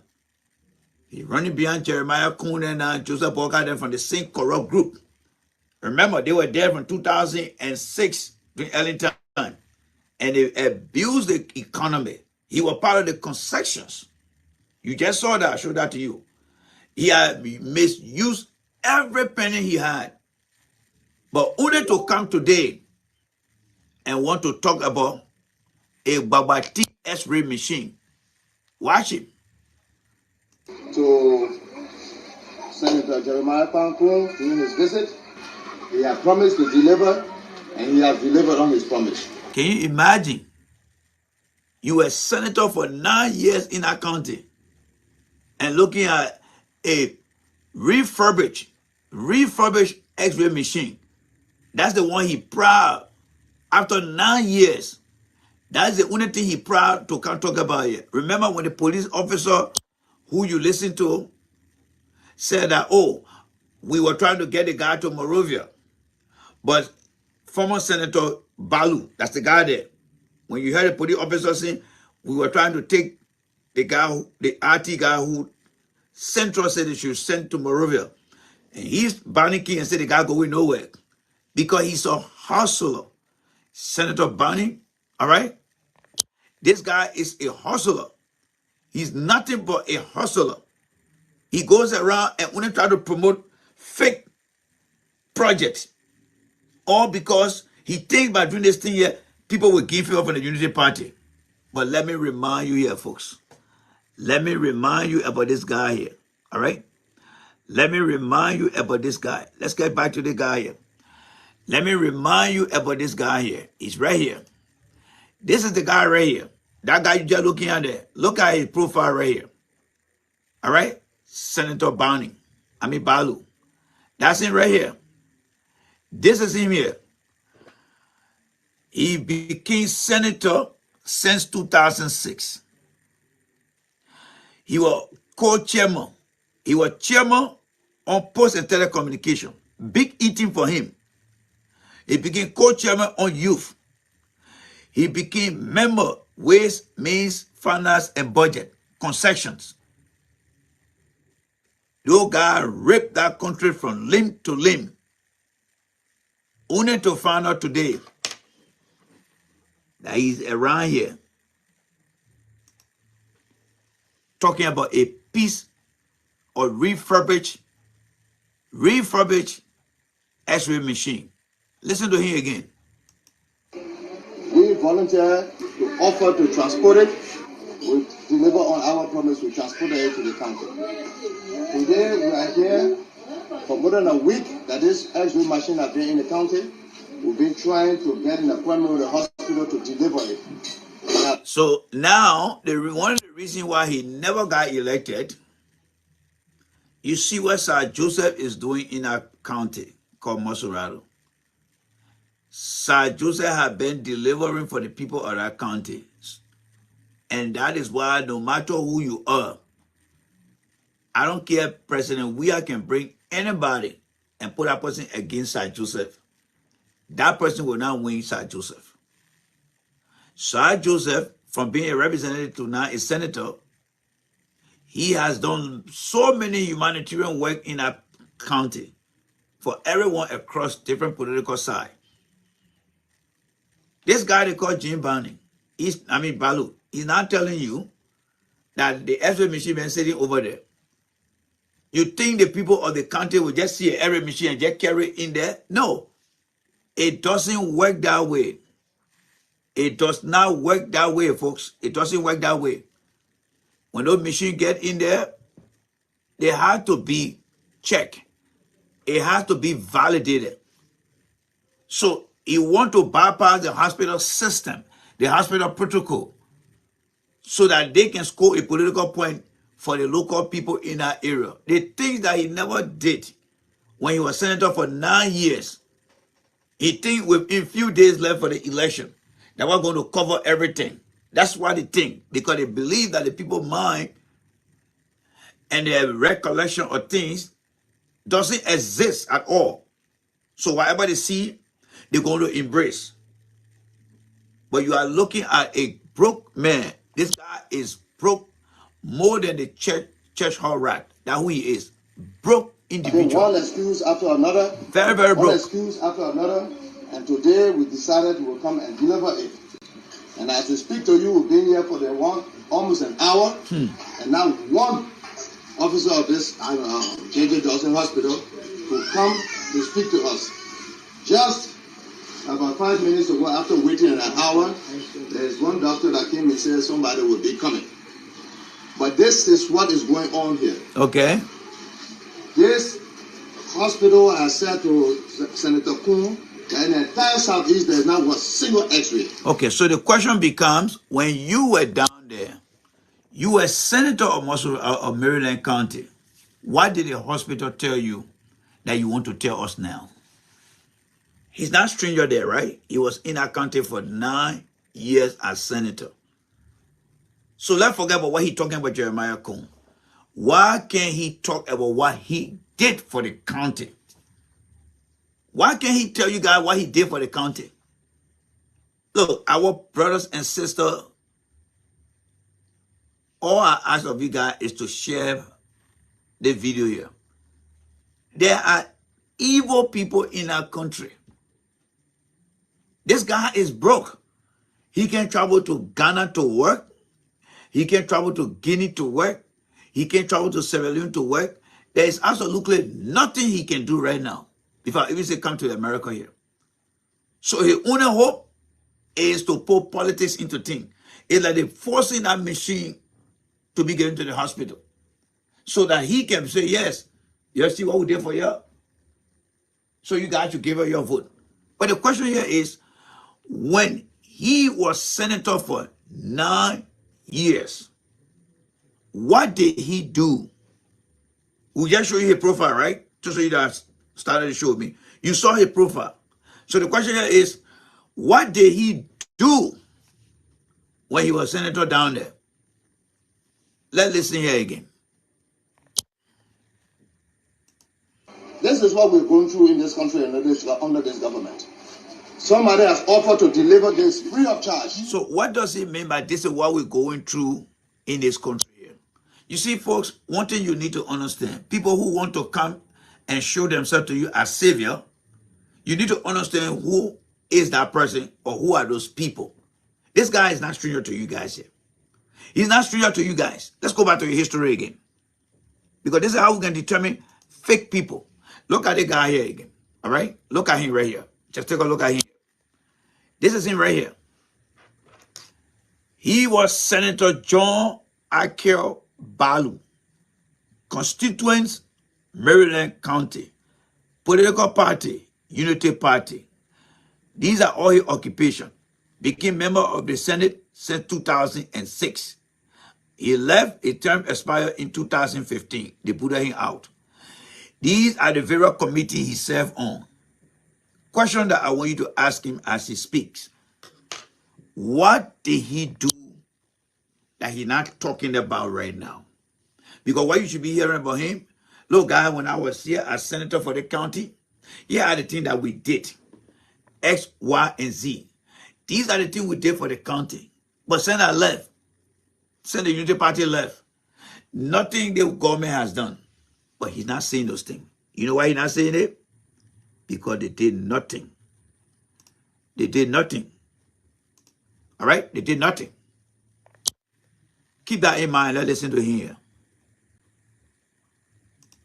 Responding to the cries of the people, knowing and taking into consideration that the people from Maryland, if they had to do X-ray, they had to cross to go into the Ivory Coast or to travel the bad road to go to Monrovia. The people from Grand Crew, River G, everyone that will come there and go across. Today is available. And there's not a single person here who'll be waiting here for it. So, Senator Balu, what did you do that you can piggyback on and tell the people that when I was senator, you see, someone like Sir Joseph, if Sir Joseph ever decided to leave that senatorial position and venture into something else or retire someday, Sir Joseph will have the leverage, the proof to ask the senator that will be in his position. And you know what he'll be saying? When I was senator here in this county, every year I brought in doctor with all borders. I did this, I did that for the people. But since I left, I'm not seeing this thing happening. Because why? We see what Sir Joseph is doing today. We are seeing it. This guy, you already saw his background. He became senator for that county since 2006 or to 2015. What can he tell you that he did for the people of Maryland County, where he now speaking on the hospital Palava Hut, that he did, that people can say, yes, when you were there, chief, you did this, you did that. We highly appreciate you for that. There is nothing Balu is telling you here. He's speaking, I have to say that he has no connection to any public office in our country. He's speaking that he never did anything while he served, while he was in our country. He's a new guy. That's why he's trying to tell you now, I'm a new guy. But look, we just show you who he is and who he was. You know everything about him. Do you think that somebody you need to come listen to here? You are looking at a mere hustler. These guys are not doing anything for the people of Liberia. They are only hustling for themselves. They are only hustling for themselves. They are only hustling for themselves. And that's what I want you guys to understand. These guys are broke, just like Joe Boakai. They are broke like anything else. They misuse their opportunity. And only because they feel that election is coming. These are the people that really want to maintain the same system. This guy, you saw how long he served in that position. Have you heard him saying anything about what he did for the people? No. All he doing is just throwing blame here, throwing blame here. Oh God, our country. Until our people get to realize that these guys are just using their voting time. It's called voting remorse. Voting remorse. That's what they're doing. Voting remorse. Absolutely nothing. There is nothing the guy has done for the county that he's supposed to come and defend. Nothing. He is nothing but a mere beggar, a broker, a good-for-nothing individual.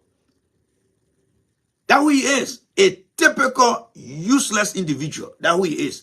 Useless individual. You serve in that position for 9 years and nothing he is saying over there to defend what he did when he was senator. You are looking at a freeloader. That's who the guy is there. A freeloader. Freeloader. That's who he is. A freeloader. Freeloader. Let me progress here and listen to the freeloader here. Why? Because they have been intimidated by the county administration, by the Ministry of Health, and all of these things here. And this is wrong. So do we have somebody now to receive this? No. You see what he's doing? They gather these good-for-nothing journalists to put on a show for them. Because how they can justify themselves. Then in the end, they'll say, oh, my man, yeah, I was there, I did it here, I was there, what is that for me? That's how the guys are. That's who they are. They are not in the interest of the people. This guy was senator for 9 years.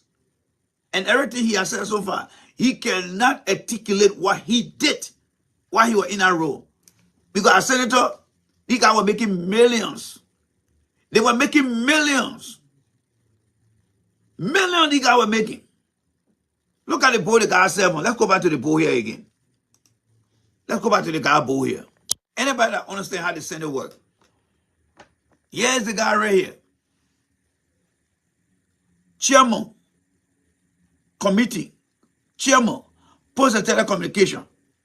For every time they used to sit on the board, these guys will be getting $7,000. When you own any board, that's how much for you to sit down in a meeting. If you're in our country and you own any board, They got a custom, they got so they cost board sitting fee. When you sit down for every meeting, you can say, okay, the meeting will go to that 15,000 I will get it. Every member on that board will get $15,000. If they say that 5,000 will get it, every member will get 5,000. They determine how much they will pay them when they sit on any board committee meeting. So let's say, for example, you go to post a telecommunication. I want 5,000 for sitting fee for that month. They will get that money. He come to the youth and sport. He co-chairman there. So as chairman here, you'll be getting more than people who are just the regular members. Then co-chairman on youth and sport. He will get money there. Then he became member of the Ways and Means.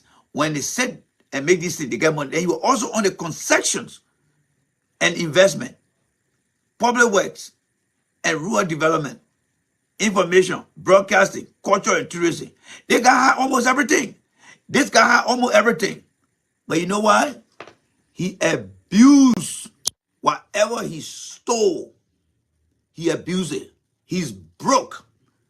Remember, when he got on the board, when they are on the board, every time they go for a meeting, whether that LPRC board, MPA board, aside from their salary and all the little thing they get, check for them to sit down in the meeting, whether that 2 hours, they decide their own fees. Remember the boy, we all going to get 5,000 each, and they will get them 5,000 each to go and put it up in a back pocket. They miss all those things. That's why when I tell you that they want to maintain the old system, that is what I'm talking about. That's why Joe Boakai support. That's why Joe Boakai support. That's why he favor. That's why he want those things then back. And that's why the people are supporting Joe Boakai. That's all they want to do. They want to keep that system. Every one of them that sit on any board, they determine how much they will pay them for that month. So don't see that useless guy over them. They are not in the interest of the people. He called himself an engineer, a businessman. Why can't he go open up his own business after working in government? No, he cannot survive. These are the people who just got the good for nothing degrees. And when they go to Liberia and go brag, they think the government is their well of wealth. That's what they want to do. They want to keep going in there, keep going in there, keep going in there, keep going in there. He's a useless guy. Very, very useless. That's why the people did not give him anything in return. The people of Maryland County, they are not like the people of Nima County. They know who are doing things for them, and they know who not doing anything for them. So you know the guy now. Let's take a second look here. This is what the guy, this is what the guy was, or this is what he did. He served as Senator John A. Balu, Maryland County. Started being member of the House, of the Senate from 2006 to 2015. Plenty down. What did he do for the county? Nothing. What did he benefit? All the different chair position. They play what they got, where they got money at is on the Ways and Finance Committee. I remember when we used to speak to Judge Sir Joseph back in the days. Sir Joseph told us as a young representative, one time Eddie started calling him in the office. And Eddie started told him, I got money here for you. I've totally forgot to give you your money. $11,000 that was supposed to be given to the guy. He never gave it to the guy. It was his entitlement. So we then asked Sir Joseph, why he didn't give it to you? Well, if you don't respect them, they will not give you anything. And after that day when Mr. Joseph told us, during the early administration, if you dare talk to the speaker or the president pro tem, and you're in a house, they're not going to put you on any committee. And if they do decide to put you on any committee, they will put you on committee like maybe HIV, but to be on like the Liberia Telecommunication, no. RIA board, no. NPA board, no. Waste and Means Committee, no. And I said, why? Well, that is the main chopping area. That's how he classified. Now, when you look at this guy right here, remember this guy was part of Unity Party. Member, party affiliation, Unity Party. Look at the kind of area they put him in here. Post and telecommunication. Every day you must say to be buying phone, car to call. Youth and sport. There were a lot of projects that came for youth promotion. And then look here, Ways and Means Finance Committee. Concession. When Nukade King started pumping, started getting money from all the different oil companies. And then your own investment. Public work got a lot of money for roads, rural development, information, broadcasting, cultural tourism. He had all the opportunity. But what did he do? Every money he got, wasted all money. And only today now, that you found him now, broke like church hall rat. Yeah, is he now making a good for nothing noise? Stay waiting. They're walking around to receive a free X-ray machine, brand new, still sealed up. This guy is a perfect example of a political hustler. When you ever imagine where we are seeing a political hustler, this guy is one of the perfect example of a political hustler. That's the guy you're looking at right now. This guy right here, he is a perfect example of anyone you can define as a political hustler. He's completely dry. He's empty. There is nothing left for this guy here. Nothing. And people are suffering. Because of that, people are dying. I remember just a few months ago, a young man died because he had a fractured head. Okay, so when you were there, you see, that's how they believe that many Liberians live in present memory. That's why they don't talk about their past. And I dumbfounded journalists over there. Look at it, dumbfounded journalist. Look at him. He's a young guy, but he's not even literate enough. Because they are all being paid to come and displace themselves. Because a seasoned journalist will turn around and say, look, Senator Balu, you were here for 9 years. What was the condition of the hospital? Oh, no, he dare not ask that question. He dare not ask that question. So some of the journalists are part of the problem in the country rather than being part of the solution. And that's why I don't regard them. Because the very people they're trying to promote are the same people who disenchanted most of them and their parents to some extent. These are the people they want to support. Now you see when I tell you that George Weah is about making a better Liberia, and Joseph Boakai and his axis of evil want to maintain the same system. When the guy misuse the money that they ever earn, they abuse the system. Once they take them out of office, they go right back. They kind of lie again. But man, you were just here. Oh, my man, give me a chance, man. They know the people will not accept them, but they will go behind a political party. And they will come be talking, oh, the people don't get it, people don't get this. Why isn't he talking about his performance as the senator? Before we close tonight, let's forget about the guy. The guy is nothing but a political flunky. All right? A political flunky. That's who the guy is. A mere hustler. A broke, empty pocket guy. That's who he is. There's nothing nobody should listen. Even the dog in Monrovia and in Liberia County should not listen to Senator Senator Balu. He's completely empty. He misused all his money. Every money he had, he abused it. He's nobody. Now let's come to some other good for nothing group of people again. Ready for the one? Let's go to the other clown in here. Let's come to the other clown. Do you think the garden know that somebody that's going to add value to Liberia? Really?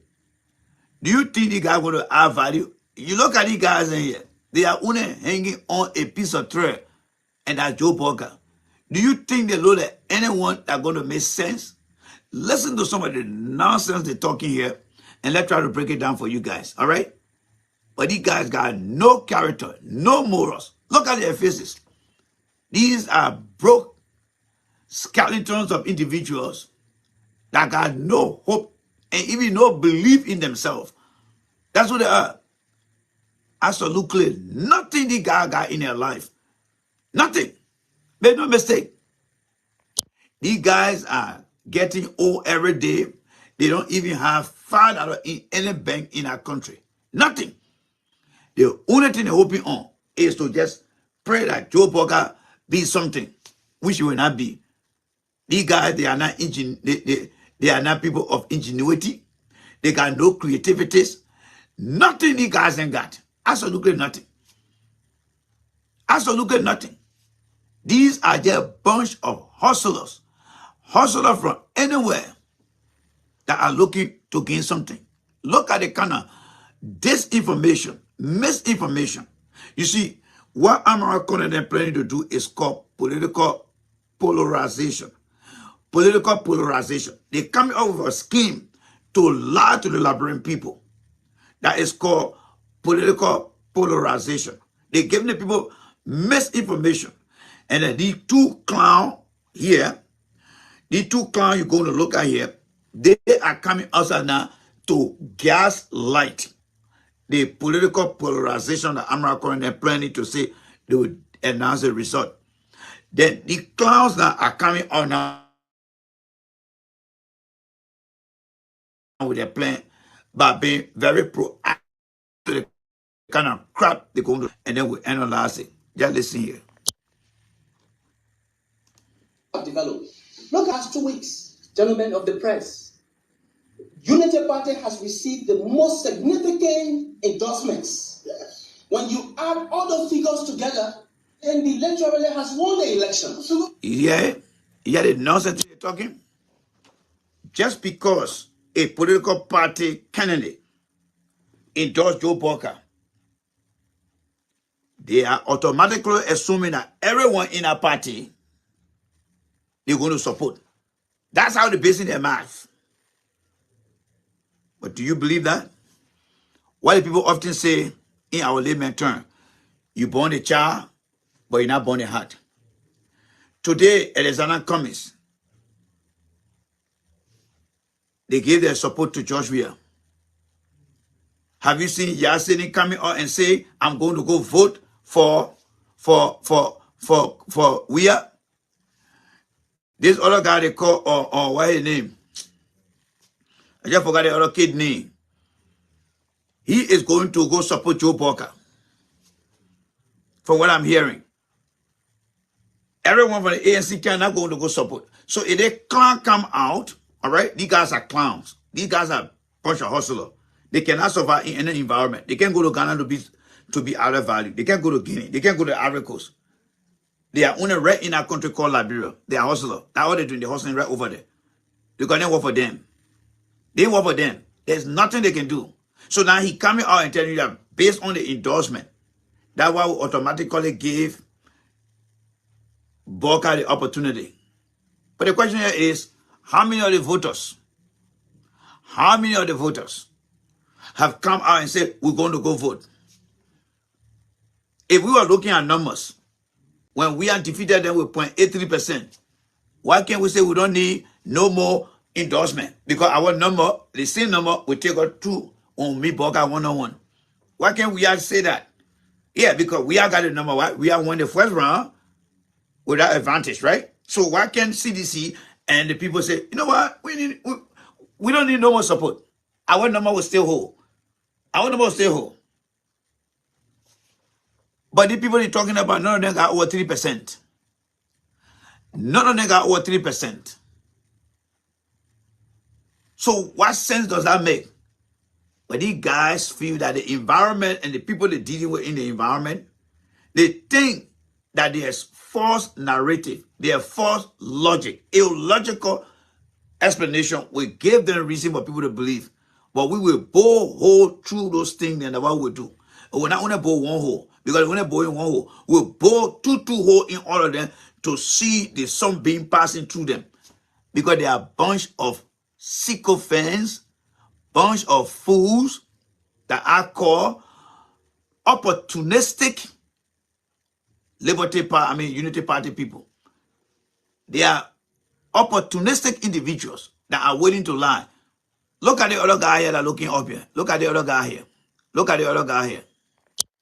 Look at the other one here. This is the guy who quit to take off his pants because he broke. This guy served as one of the deputy minister at the Ministry of Information. What has he done since that time? Nothing, nothing, nothing. Want a lead government job? Nothing. These guys are just a bunch of hungry hyena wanting to get back in government to do nothing. This was the main guy here who started distributing the list. This guy right here. When Boakai had a 0.05% lead for less than 72 hours, this guy got ready and started dividing power. Now they're coming back now and telling you guys that because they got all the endorsement, it means that the people going to win the election. But to offset that stupid logic, why if the CDC come and say, look, we won the first round and we're going to maintain the same level of the first round. We're going to maintain the same level of the first round. Let us not look for anyone. No, but they're not doing that. They are not doing that because they still believe that they still need more. So the clowns coming out now and telling you guys, oh, because we got more endorsement, does that guarantee you? It's like a blank check or it's like a check they're giving you, but how sure are you that that money in our account? Somebody endorsing you does not mean the money is sitting in the account. Because on the day of election, didn't Joe Boakai got endorsement during the second round? But what happened to that endorsement? It fell flat. Right? It fell flat. But that's how they misleading the people back there. An endorsement is not an automatic win because you don't control. It's not everybody saying that here is our vote. If they were bringing all their vote, let's say whatever number the Abeton guy got or the Akko people got, if the rule says the number they got in the first round, we are bringing that number to you. Nobody going to vote. Then we have a case to argue here. To say, you know what? Whatever number Abeton got, he taking that number and giving it to you. That will boost your number up. We're not going to go look for people to come vote. That's not the case. Everyone going to go back in the line. Voter fatigue will be part of it. Honor voting will be part of it. People could die before even election. People could travel before the election. They're not considering all those things. But they will not come in and tell people, oh, we got enough endorsement. Since when enough endorsement qualify you to be elected for a position? These guys are lying to these people. And it's so unfortunate. And this is where I already blame CDC. CDC will struggle to win the election, but I hope that they will not do it to another candidate that will want to run for president in 2029. That is the poor communication. Those who are in charge of CDC communication, they really got CDC to work hard and not to work smart. Because what we are explaining here, the Liberian people get to understand this thing. Even those in the opposition, they got to hear it. Nothing else they will say but sound speaking. Since when endorsement automatically qualify you to be in the lead? Since when? Since when? It doesn't work because there are factors that could impede the endorsement. People will not go online as the way they think it's supposed to be. No. There are some people that will say, I'm not voting. Just because my people say this, I will not do it. Look at Akko, for example. Some of the people who went to Akko, that went to Joe Boakai, and some of them went to Weah. Look at Liberty Party.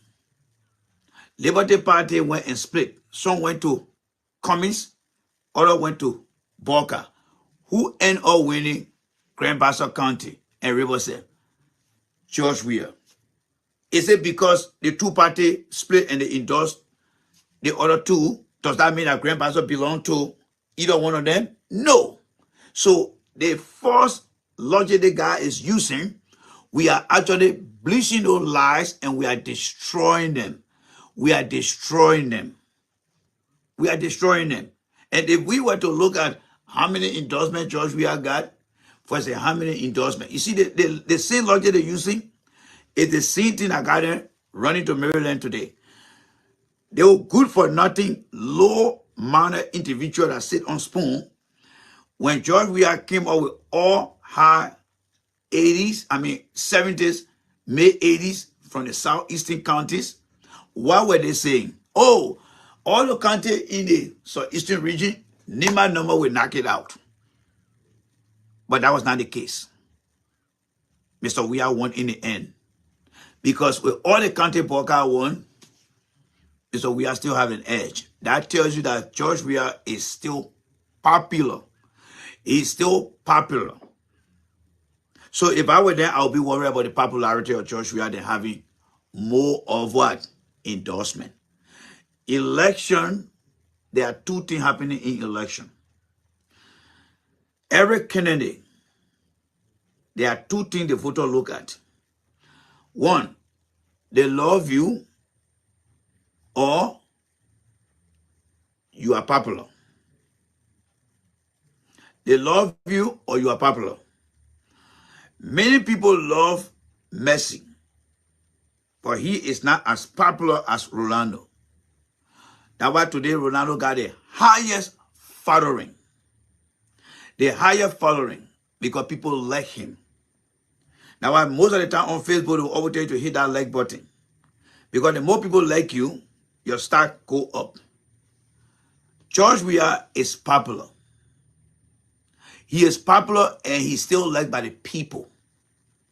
The older people then that behind Joe Boakai, they love him because they share the same environment. And that's why the election shows.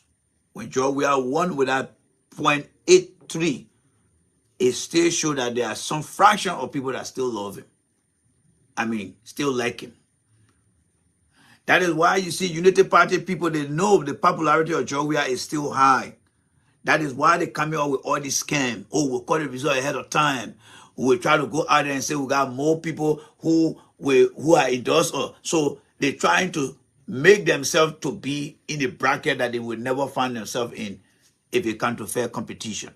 And that is why we are here to embarrass them. So let's listen to the clown them, and then we'll be out of here right after we get done with them, all right? So let's listen to them. We got endorsement from the third placer, endorsement from the fourth placer. Appleton received 40,000 plus votes. The fourth placer, Ako, by the way, His Excellency Lucini Kamara went with our leader, the national leader, Liberia in Basel. Yeah. They're currently in Basel. He's going to rally. So they're rallying the people on the other side.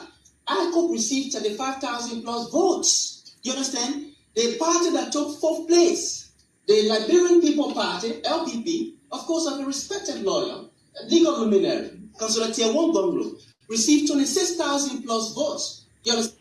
All right, so let's try to make sense of this, right? By Tewo Gonglo receiving 26,000 votes, let's look at it percentage-wise across the entire country. What does that 24,000 votes against the 2 million people? Tewo Gonglo vote only higher in the county he's from, Nema, and in the at the boundary between Bon County and Nema. That's why he got all the higher votes. So if he looking at that endorsement, is that the only reason why he want to praise the man today? Come on, guys. Some of you guys have to think better here. Is that the only reason? That man did not go in the Southeast to say he got number here, he number there, and number there. No. You only looking at a percentage of a county population performance, not the country general tally population. Then you want to talk something. That's why he should be discussing is the percentage against the total tally. The one that says 0%, 50%, and 100%. How much did he perform across the 15 counties? What percentage did he get? When you look at it from percentage, that means that the percentage is against all the number he got in the entire county that were equivalent to that. And that's why people are saying only they did not get over 3%. All the political parties did not get over 3%. So all that number he called it, they just call it the BB numbers, but it means nothing. It means nothing. But they believe that their follower are not looking at this thing here from an analytical point of view, and that is from the percentage point of view. When you ask them, other notes they make and say, okay, can you equate that? If you put all of them together, how much percentage does that equal to? Now, when they give you that percentage, which they would never do, then you go to George Weah endorsement and say, okay, collectively, all the people who endorse you, George Weah, what is that number? I can guarantee you George Weah number will be higher than all the thing they're talking about. Because at the same illogical analysis they were giving when Boakai was getting high number from from Bapolu, from Lofa, those clown, those fake document issuers them on that platform called Spoon. They saw 1% number from Lofa. Oh, they made number big. But what did we tell you guys? Bring that number and then put it on the national tally and see what that number fit. Where does it fit? For us to understand, where does it fit? So when you see them making all the other, oh, we got the country here, do not be fooled. When I ask them, what does that number equate to, percentage-wise? Because the percentage will shrink that number. I don't care how big that number is. The percentage will shrink that number. So you ask them, the 26,000, the 40,000, what percentage did he get? Because if they had that number, if they show that number in percentage, I bet you that number would drop to 3%, 2%. You say, oh, but then that number not enough. But because they feel that the people don't understand the deeper background analysis, they just go, oh, we got this one here, we got Abiton, we got this, we got that. Don't be fooled by them. Because that's who they are. They are not smart people, but they want to play it smart. But we here will break them down. The entire result, the entire election result, the opposition did not get up to 3%. All of them, they did not pass 3%. Coming did not get his 7%. Even in our 2017, I would say yes. I think Coming got 7%. That's something. But all of them did not get up to 4 or 5%. None of them got that. And then you want to see the clown in here coming to come make fool of the people here. Every one of these guys, you see, the Joseph Boakai and his people are very dangerous set of people. Joseph Boakai in his inner circle, because Joseph Boakai Joseph Boakai is someone sitting in the onion. You know, the onion got so many rings around it. Joseph Boakai is in the middle, and there are layers of onion around him. The first layer next to Joseph Boakai are the criminals, the killers. Prince Johnson, Butt Naked, Stanton Witherspoon. Those are the people close to Boakai. And you know their character already because we already discussed that here. Then you got the other buffoons who are outside of that main layer that are in the business of polarizing, gaslighting things, and lying to people out there, like what you're hearing from these guys. And everything you guys are doing does not equate to any better future. They want to maintain the same system. All the guys you see here, they were in government. All the guys you see, they were in government. But the question here is, what did they do? What did they do with the little money they got? What did they do? So the reason they want to maintain the system, and they're fighting hard to do so, they get there, they get enough money, they bullshit around, spend a lot of money on building homes, sponsoring girlfriend there. By the time 6 years over, when they lose power, then they come back to the simple again. Oh, they put that correct. Then they go back in the line again. Then they come again. And after doing everything from years to years, next thing you realize, no better in the country. The country remains unchanged. And that's why we must stop them now. Look at Carlos Senator Balu. 9 years. And he's still hustling for a job. We did a math here. And I think when you help us that day to do the math, these guys were getting 12 to 15,000. And Ellen paid them exorbitantly. You listen to Prince Johnson. How they were paying them good money. But what did they do with that money? Especially this Balu guy.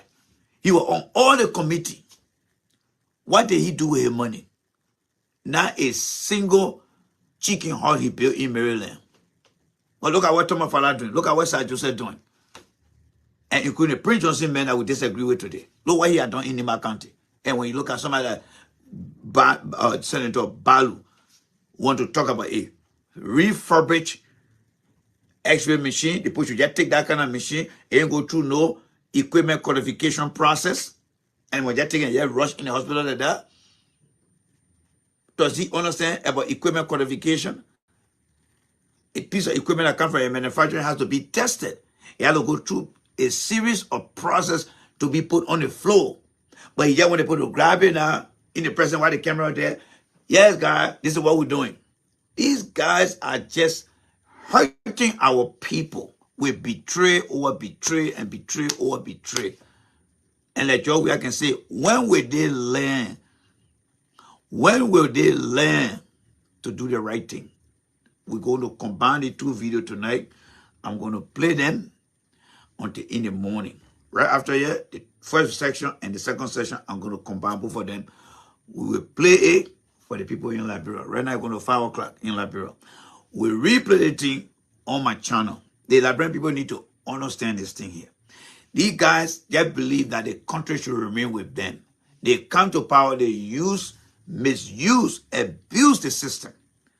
And then when they get voted out by a generation, then they go back in the land, they come back and start acting that they are like the advocates.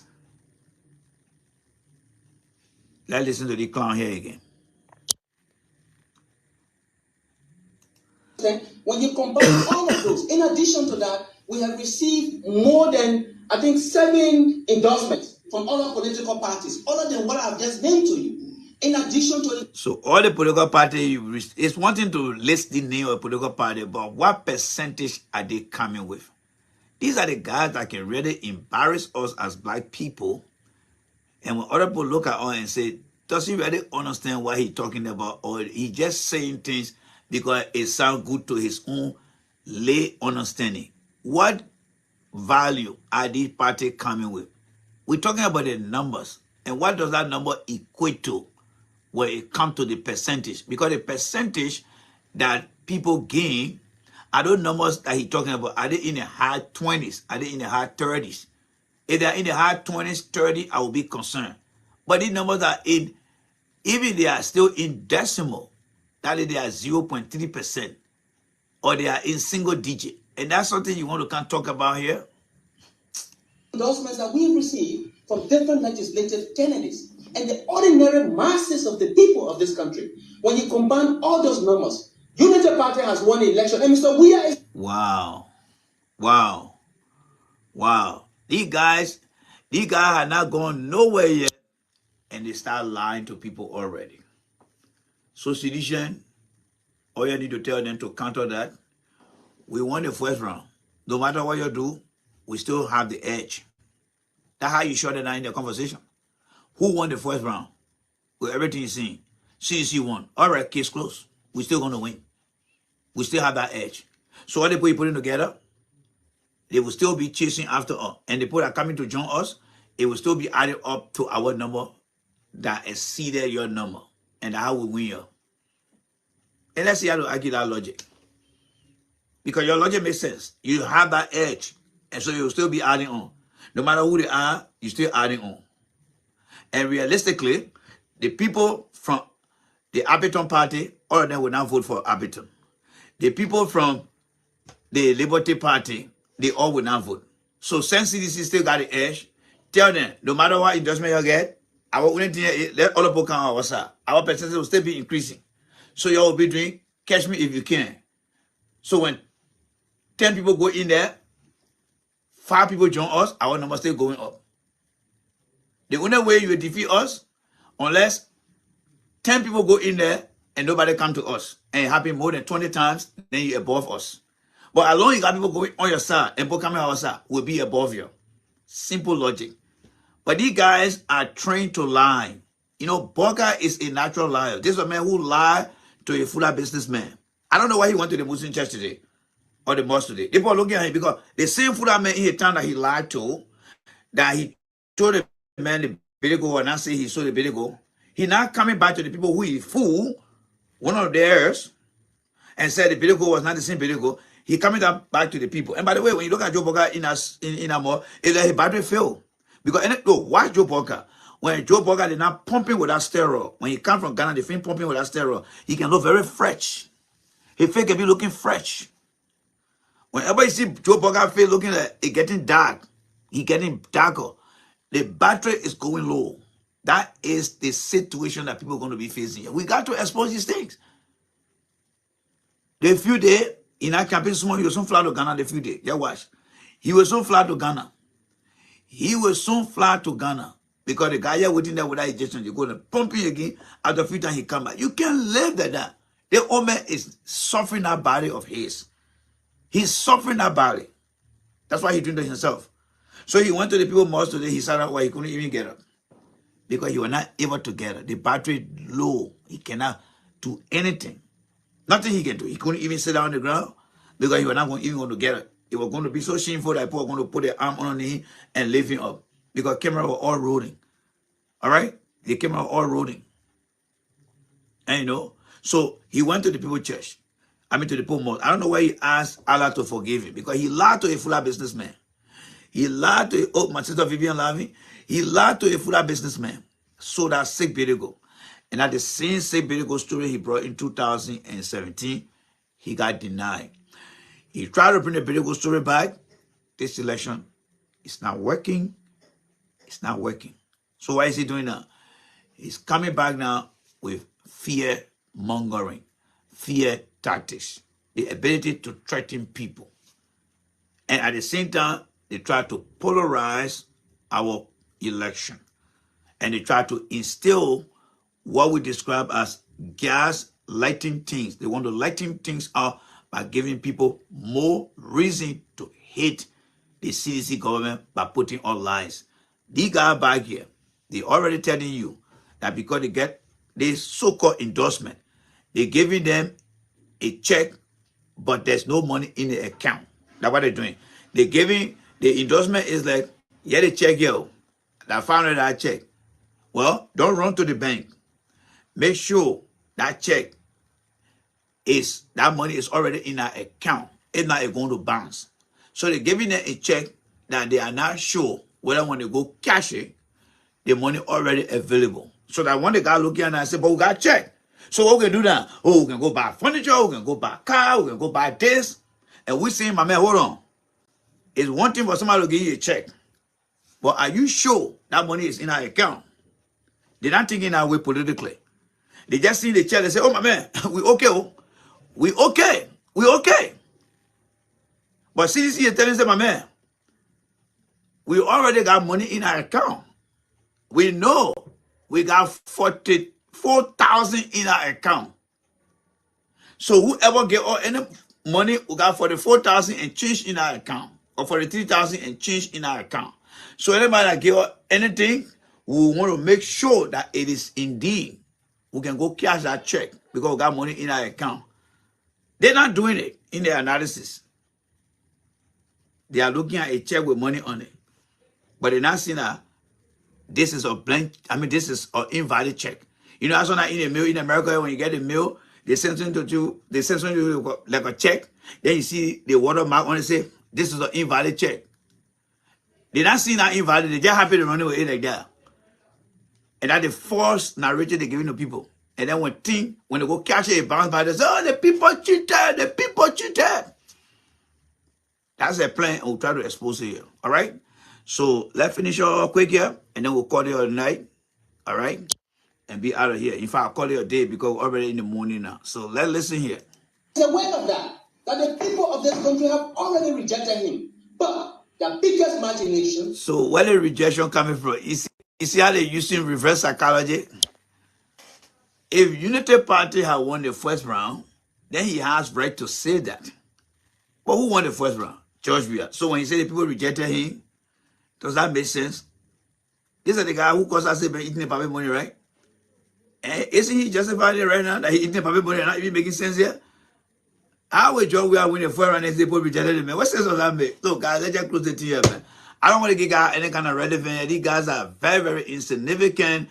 They are nothing. By the way, you see my man Bladu? Bladu doesn't say nothing here. Look at Bladu here. Bladu is saying nothing because Bladu know that it in a pen, he can feel it. But the what the guy talking, he can't feel it. So that's why my man Bladu there watching, he see anything about it. My man Bladu there say, the thing the guy talking, I'm not too sure. So I'm not going to talk too much here. Because my man Bladu know when he put in a pen, he can feel a thing. But he said the thing the guy talking and making no sense. You know what I love about man Bladu? Bladu is very calculative. And you know, Bladu is very, very calculative in his own ways. You gotta remember, Bladu is a guy who put hand in your pen and take out a thing, so he know the thing already there, so he can even feel it. He know it already there. So that's why he over there, he not seeing any yellow kind like yeah, metro on there. So my man Bladu, he is a smart guy. He not gonna rely on blank check. That's why he not talking to me because when people waste, like brother say when people waste, that mean that what the guy say when team backfire, and we come back to the video, Bladu will say, my man, I was there, homie. I didn't say anything. That's what Bladu is doing. All right. So, guys, thank you guys so much for the night. We want to appreciate you guys for joining us here. Tomorrow, I don't think I will be available. All right. Yes, tomorrow I will not be available until the evening time because I have very important obligation. So we decided to spend much time with each other. Tomorrow morning, I won't be available to carry out any broadcast. All right. And then in the coming days, on the day of the election and the day after the election, I will not be live with you guys in the morning hour. Why? Because the year is coming to an end. We are getting a lot of obligation on our agenda at work. So next week, Tuesday and Wednesday, I will not be live in the morning time. But I know we'll do the work. We'll do the work on Monday. We'll do the work tomorrow or today. We'll do it. Yes. Good night, Mama. See you, okay? All right. You're not lemon. Secretly, I can call my daughter now. I can call her Mama. All right. Mama, you don't hear from me. All right. So my son laughing order. All right. So we'll do it today, Saturday. We'll do it Sunday. We'll do Monday. And then, of course, on the day of the election and the day after the election, I think it was just God fate that we planned it that way. All right? So join us later today. We'll be on it. All right? And that is this afternoon. All right? In the last minute time of the afternoon, we'll be back here. So enjoy this year, and then we'll be able to do more. But we'll download the two videos, the first session, the second session. We'll blend them together, and then we'll play them for you guys so that the folks in Liberia is after 5:05, and then, of course, let them get to hear the message. All right? Until then, don't give up. Keep on pushing. Keep calling your people. We got to wrap this thing up. And next week, time like this, we want to start to celebrate our victory. Until then, God bless you guys. Good morning. Good afternoon. Henry Yango, enjoy your day. For us here, we got to go sleep now. Good night to everyone. And good morning to you, Henry Yango. Bye.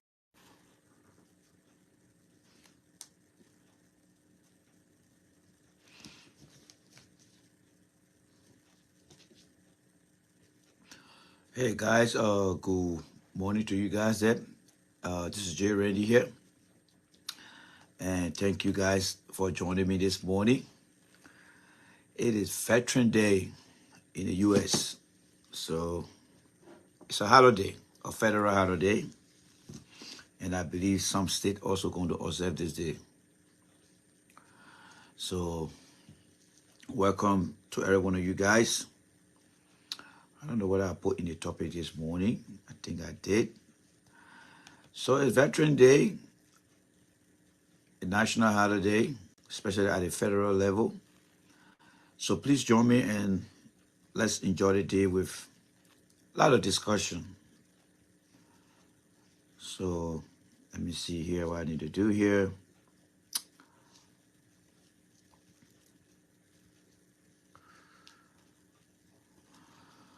All right, let's see here. Let me take it in my ear. Seems like most of you guys are home today. Yes. I'm doing great, Jen Papi. I'm doing great, and thanks for asking. Oh, Paya is also here too. Paya, good morning to you down there. All right, good morning to you there, Paya. Oh, William is also here. William is here. But just so you guys know, my man William is a very nice guy, and we always got to appreciate every one of you guys for what you do here, because we are looking forward to. Oh, you're getting ready for work. Okay. Hope you enjoy your day, William. I hope you enjoy your day at work. If you miss out this morning, we'll be back here this evening. So don't sweat it, all right? We also have the technology where you can also go and rewatch the show as well, too. So no biggie about that. Just make sure you take care of what you need to take care of first, and then worry about the rest later. Yes, because your job comes first, your family comes first, which is very key. Yeah, so let me just say this to every one of you guys. Let me turn this thing off here. Let me turn this thing up here. So yes, today we are here to discuss about Joseph Boakai and the people who are behind Joseph Boakai. Good morning there, Sis Ruth.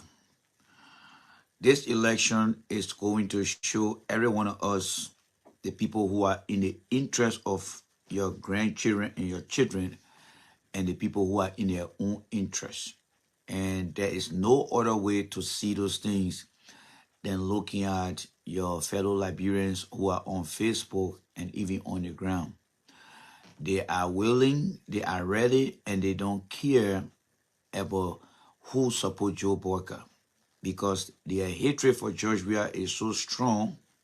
And thank you very much, Sis Nina, for the sacrifice you are making, taking your time to come and watch us here. All right? They don't care. It doesn't, matter them at all, for them to support a man that is bringing people back to the country, who destroy the country. That's why it is. So they don't really care. Those Liberians that live in America here, that has seen what Frank Johnson has done, that see what Boakai has done, and even that see what the other criminal in this country has done to Liberia, and the shame that he has brought not just to Liberians, but to our race as black people. None of those things is a concern to your fellow Liberian who support Joe Boakai. They don't care. One, because they are not educated to understand things. Two, they are filled with hatred for George Weah and his government. And three, most of them do not live in the country. They don't care. So Liberians, they have shown to us that as long they don't live in the country, as long the person that is in power, they don't care. Whoever join, that's who they are. And if you ever wonder that, ask yourself why the country is not going anywhere. Well, because the attitude of us. Every country you see making progress is because the people in our country, they have decided to put things that are wrong on the side and work together, identifying things that work for everyone and not things that work for few. And that's why I keep saying from time to time that I don't think Liberia is going to be a better country anytime soon. All the generation that have come before 2013, every one of them got to die out. Then the 2013 generation, by the year 2050, will be in charge of Liberia to take Liberia to the better place. So for us here, we are just showing what we are all about and what we're going to be doing until our country destroyed. You look at God at Joe Boakai. This man is sick. He had never came out to tell you guys what is actually wrong with him. He's not telling you guys. The people around him, they are not telling you either. Had it not been for the Costa guy coming out and telling you guys, You think you will know? No. Joseph Boakai and his supporter, they don't give a damn about that country. And as far as their supporters goes, go on Facebook and see. Joseph Boakai supporter are the worst aggressive people you can ever find on Facebook. Yes, a supporter. They are the worst and aggressive people you can find on Facebook. They got no training, whether it's from the party discipline or from their upbringing. They got none of those things. And that includes both the female and the male. And you think they're going to have any kind of leadership in that country? Absolutely not. Because the behavior they are showing to you on Facebook, you find grown women, grown men that show no respect at all. They take the politics so personally that they even want to harm you all because you're expressing yourself. This man they call Boakai is a very, very dangerous person. Very, very dangerous person. The reason why the man have been so very unsuccessful is because of the evil way he has in him. Yes, it's because of the evil way he got in him. All right? So let me just take my time here and share this video here and see what we can do here quickly here. Let me do this thing quickly here. All right. So I don't blame what Costa is doing today. I really don't blame Costa. I do not blame Costa. Whatever Costa is doing, I think that's how nature has decided that it will turn out to be. The people behind Joe Boakai, they are very, very tribalistic. They are very, very aggressive. And they got no respect for human right, for human dignity. They cannot stand the criticism that George Weah is going through. I'm telling you. These people behind Joe Boakai, they are not like the people that you guys are that are supporting George Weah.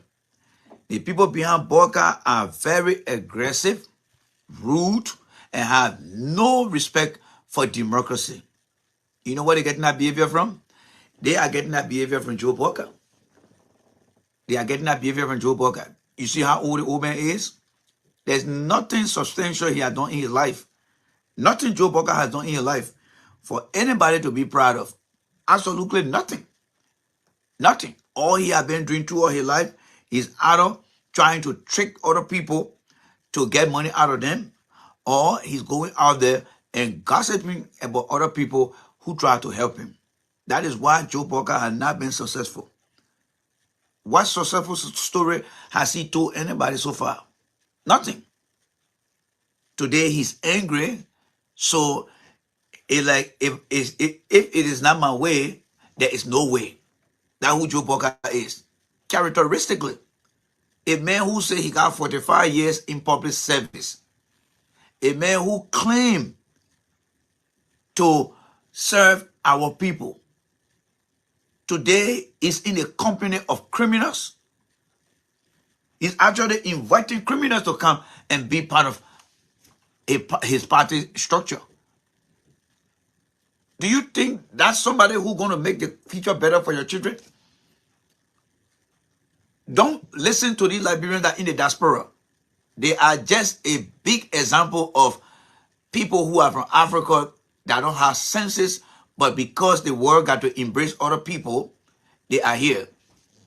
These are people who are supposed to be sitting down and say, look, Joe Boakai will agree to support you, but someone like Prince Johnson, someone like General Bud Nickey, someone like Stanton Witherspoon, these people should not be on your bandwagon. You see, Liberian, God has shown us everything on both sides of the planet. God has shown us everything on both sides of the planet. Liberian back home, who saw the war, who know the major actors, you know them. Those who are in government today, like Prince Johnson, those who are in the society today, because they are giving them some forgiveness, General Bud Nickey. The generation that did not see these people, they know about who they are, right? Because people tell their story to the younger generation. They know, both in the diaspora and back home. Now, right in America here, where many Liberians live. You got another criminal who is on his way to jail. He came to this country and decided to defraud the system here. Today he's a felon, a criminal. God has shown the people in the diaspora another bad actor. Do you know that Joe Boakai decided to take all these people, irrespective of the information about these people? Joe Boakai has decided to bring these people into his party. Fellow Liberians, put your party sentiment down and let's look at our value. Let's look at our decency. Do you think these people belong in the forefront of our future? Absolutely not. You see, Joe Boakai get up in the morning, he does not think about his future. Joe Boakai get up in the morning, he thank God to see that day because he has no future. And because he has no future, he is willing to do anything that will destroy the future of the incoming generation. If that means doing deal with the devil, doing deal with the criminals, Joe Boakai is willing to do all those things. And God continues to reveal to us the human being, the character that Joe Boakai is. And that is why some of us are here to let you guys know. That old man doesn't have any feeling for that country. He does not have any feeling. Whatever Costa is saying, it was by design. This is something that God had pre-planned that it was going to happen.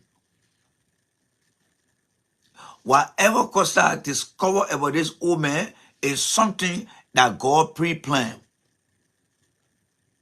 He could have gotten away with that.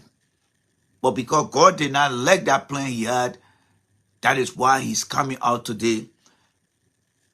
And that is why he sent Costa over there. How many of you guys don't know who Costa is?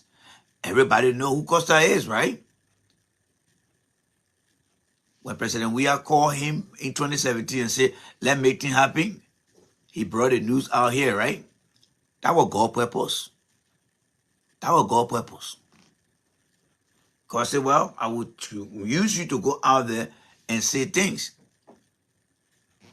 Everything that Joe Boakai did that became known to Costa, that you know today, and you holding your mouth from dropping, is because God purposed those things. And God said, this man is a wicked man. I will bring somebody in his midst that will actually come and expose him. And that's why God sent that Costa guy over there. If you look at it through the lenses of God's power, that's what God did. Joseph Boakai is a man who belonged to the devil. He doesn't belong to God. The people who commit devilly act in a country that kill people that we saw, those are the people that Joe Boakai decided to bring around him. Not even Ellie. Ellie may have done some political arrangement with Prince Johnson. But did you see Ellie hanging out with Prince Johnson like the way Joe Boakai is? Do you think Ellie was going to take any vice president from Prince Johnson and say, I want you to win Nima County? Ellie 2 terms, she did not do those things. Because Ellie know that Prince Johnson got blood on his hands from the innocent people he killed. And there's no way Prince Johnson will come and say, here is somebody here. Take this person here and go do it. Joe Boakai is doing deal with the devil. Every one of these people who you see today